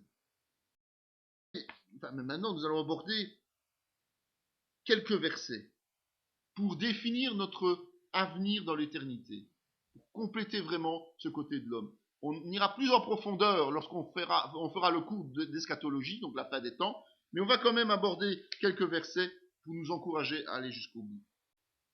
D'abord l'enlèvement, car le Seigneur lui-même, un signal donné à la voix d'un archange et au son de la trompette de Dieu, descendra du ciel, et les morts en Christ ressusciteront premièrement, ensuite nous les vivants, qui seront restés, nous serons tous ensemble enlevés avec eux sur des nuées, à la rencontre du Seigneur dans les airs, et ainsi nous serons toujours avec le Seigneur. Consolez-vous donc les uns les autres par ces paroles. L'enlèvement est le moment le plus important auquel le chrétien doit aspirer. Sachant que, même s'il ne le voit pas de son vivant sur terre, il y prendra part avec le reste de l'Église présente à ce moment. C'est à ce moment-là que notre éternité se déroulera en la présence permanente de Christ. C'est à partir de l'enlèvement. Ça doit nous stimuler, évidemment. Nous stimuler à nous purifier et nous stimuler à œuvrer pour le retour de Christ. Ben, ça devrait, en tout cas. L'efficacité de l'évangélisation est basée sur notre capacité à sentir et à savoir que le retour de Christ est imminent. Et ça fait 2000 ans que le Seigneur met ça sur le cœur de chaque chrétien qui veut arriver à un résultat. C'est l'imminence du retour de Christ. Comme si Christ revenait tout de suite et qu'il fallait être prêt. Qui transformera le corps de notre humiliation en le rendant semblable au corps de sa gloire par le pouvoir qu'il a de s'assujettir toutes choses. Et pour ce faire, eh bien, nous recevons un corps incorruptible, à l'image de Christ, quand il est apparu après sa résurrection. Donc on peut savoir à quoi notre corps va ressembler, puisqu'il est détaillé à ce niveau-là. Nous tous qui, le visage découvert, contemplons comme dans un miroir la gloire du Seigneur, nous sommes transformés en la même image de gloire en gloire, comme par le Seigneur, l'Esprit. Bien-aimés, nous sommes maintenant enfants de Dieu, et ce que nous serons n'a pas encore été manifesté. Mais nous savons que lorsque cela sera manifesté, nous serons semblables à lui, parce que nous le verrons tel qu'il est. Donc nous allons voir Dieu face à face. Aujourd'hui, c'est un peu comme si on regardait dans un miroir. Si vous regardez un miroir, il peut être aussi parfait qu'il peut. D'abord, vous allez voir votre visage à l'envers. On est bien d'accord. Et il ne rendra jamais le 3D. Même si aujourd'hui les caméras donnent du 3D, c'est jamais vraiment l'image parfaite. D'accord ? Eh bien, Dieu, c'est comme si on le voyait dans un miroir. C'est-à-dire que c'est flou quelque part. Même si on a des notions, même si on a des connaissances, même si on maîtrise bien la parole, on ne le connaît jamais dans sa globalité, tel qu'il est. Mais quand nous serons enlevés, là, nous serons face à face avec lui et nous le verrons tel qu'il est. Quand moi je vous regarde, je vous vois tel que vous êtes. Quand vous vous regardez dans un miroir, vous ne vous voyez jamais tel que vous êtes. Jamais. Vous voyez à l'envers. On est bien d'accord. Vous ne pouvez pas vous voir tel que vous êtes. Eh bien, Dieu ne le voit pas tel qu'il est.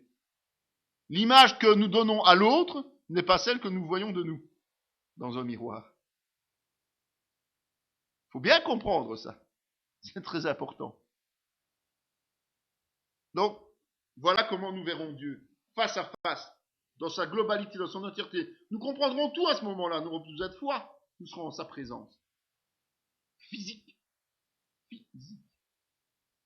Parce qu'aujourd'hui, nous pouvons déjà être dans sa présence de manière spirituelle.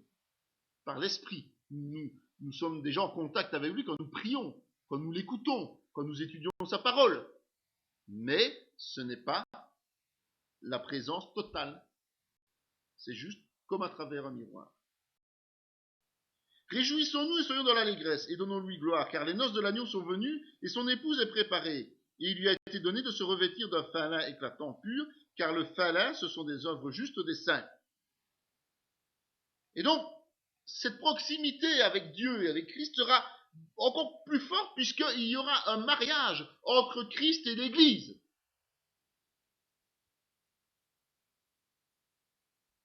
Marie, aimez vos femmes comme Christ a aimé l'Église et s'est livré lui-même pour elle afin de la sanctifier par la parole, après l'avoir purifiée par le baptême d'eau, afin de faire connaître devant lui cette Église glorieuse, sans tache ni ride, ni rien de semblable, mais sainte et irrépréhensible. On l'a vu tout à l'heure, mais il est ajouté un peu plus loin, ce mystère est grand, je dis cela par rapport à Christ et à l'Église.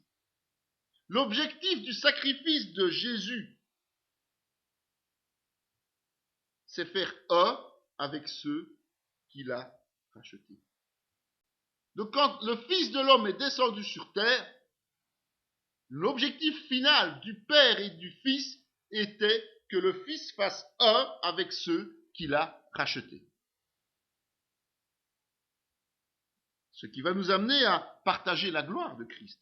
Père, je veux que là où je suis, ceux que tu m'as donnés soient aussi avec moi, afin qu'ils voient ma gloire, la gloire que tu m'as donnée parce que tu m'as aimé avant la fondation du monde. Donc, perdons cette idée unique.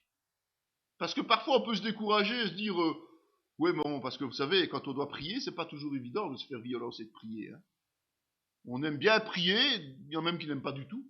Mais on aime bien prier, mais au bout d'un moment, on se dit on en a marre, on a envie d'arrêter, quoi. Faut être honnête quand même. Faut être honnête. Donc, certains s'imaginent être en train d'adorer, de louer le Seigneur en permanence dans l'éternité. Et ils vont se dire, mais on va finir par s'embêter dans l'éternité, vous imaginez? Mais non! Parce que l'éternité, ça va pas être seulement regarder Dieu, ça va pas être seulement adorer Dieu, mais c'est aussi le partage effectif de la gloire qui revient à Jésus-Christ, à Dieu lui-même. On va partager sa gloire. On sera épouse de Christ. Donc on fera un avec Christ, desquels nous assure de sa part les plus grandes et les plus précieuses promesses, afin que par elles vous deveniez participants de la nature divine en fuyant la corruption qui existe dans le monde par la convoitise. En fait, nous allons être simplement participer à la nature même de Dieu. Nous allons prendre part à la nature de Dieu. C'est pour ça qu'il dit nous sommes des dieux avec un petit d. C'est qu'à un moment donné, nous allons partager la nature même de Dieu. C'est cela qu'il nous a promis dès le départ. Hein. C'est ça l'enjeu de donner notre vie à Christ et de nous sanctifier sur cette terre. C'est de participer à la nature de Dieu. Pourquoi il nous aurait fait semblable à lui si ce n'était pas pour ça? Pourquoi il a fait l'homme semblable à lui si ce n'était pas pour participer à sa nature? Le côté semblable de l'homme à Dieu, c'est justement la nature divine qu'il a placée dans l'homme. C'est pour ça qu'il y a tant d'erreurs, d'interprétations et de fausses doctrines qui disent que pour chercher Dieu, il faut chercher à l'intérieur de soi-même. C'est que Dieu, il se trouve dans l'homme, tout simplement. Ça, ce sont des erreurs. Hein. Ce ne sont pas des chrétiens qui disent ça, ce sont des sectes, hein, soyons clairs. Mais tout est issu de la vérité biblique, mais est transformé par des faux docteurs, par des gourous, par des gens qui détournent la vérité de la parole à leur profit, quoi. Ils sont à la solde du diable. Et il y a encore 2-3 dernières conséquences à cela. Afin d'affermir vos cœurs pour qu'ils soient irréprochables dans la sainteté devant Dieu notre Père, lors de l'avènement de notre Seigneur Jésus. Puis je vis le ciel ouvert, et voici parut un cheval blanc. Celui qui le montait s'appelle fidèle et véritable, et il juge et combat avec justice. Ses yeux étaient comme une flamme de feu, sa tête était plusieurs diadèmes. Il avait un nom écrit que personne ne connaît, si ce n'est lui-même. Et il était revêtu d'un vêtement teint de sang. Son nom est la parole de Dieu. Les armées qui sont dans le ciel le suivaient sur des chevaux blancs, revêtus d'un fin lin blanc pur. Nous sommes parmi les saints. Nous qui sommes appelés saints. Nous sommes enlevés et nous sommes épouses de Christ. Eh bien, nous serons avec Christ. Quand il va revenir en gloire, et nous serons même des membres actifs de son armée céleste. Donc aujourd'hui, nous pouvons clairement nous dire, si nous marchons selon la volonté de Dieu, que nous nous laissons sanctifier par lui, nous pouvons clairement nous dire que même si nos ennemis finissent par nous faire mourir physiquement, à la fin des temps, c'est nous qui les vaincrons parce que nous serons membres de l'armée de Jésus-Christ. C'est pour ça qu'on ne doit pas avoir peur pour notre vie physique. Parce que tout simplement, la victoire nous est garantie physiquement aussi à la fin des temps, à notre retour en gloire avec le Seigneur Jésus-Christ. Vous voyez jusqu'où ça va. Hein? Vous voyez jusqu'où cette promesse de Dieu va.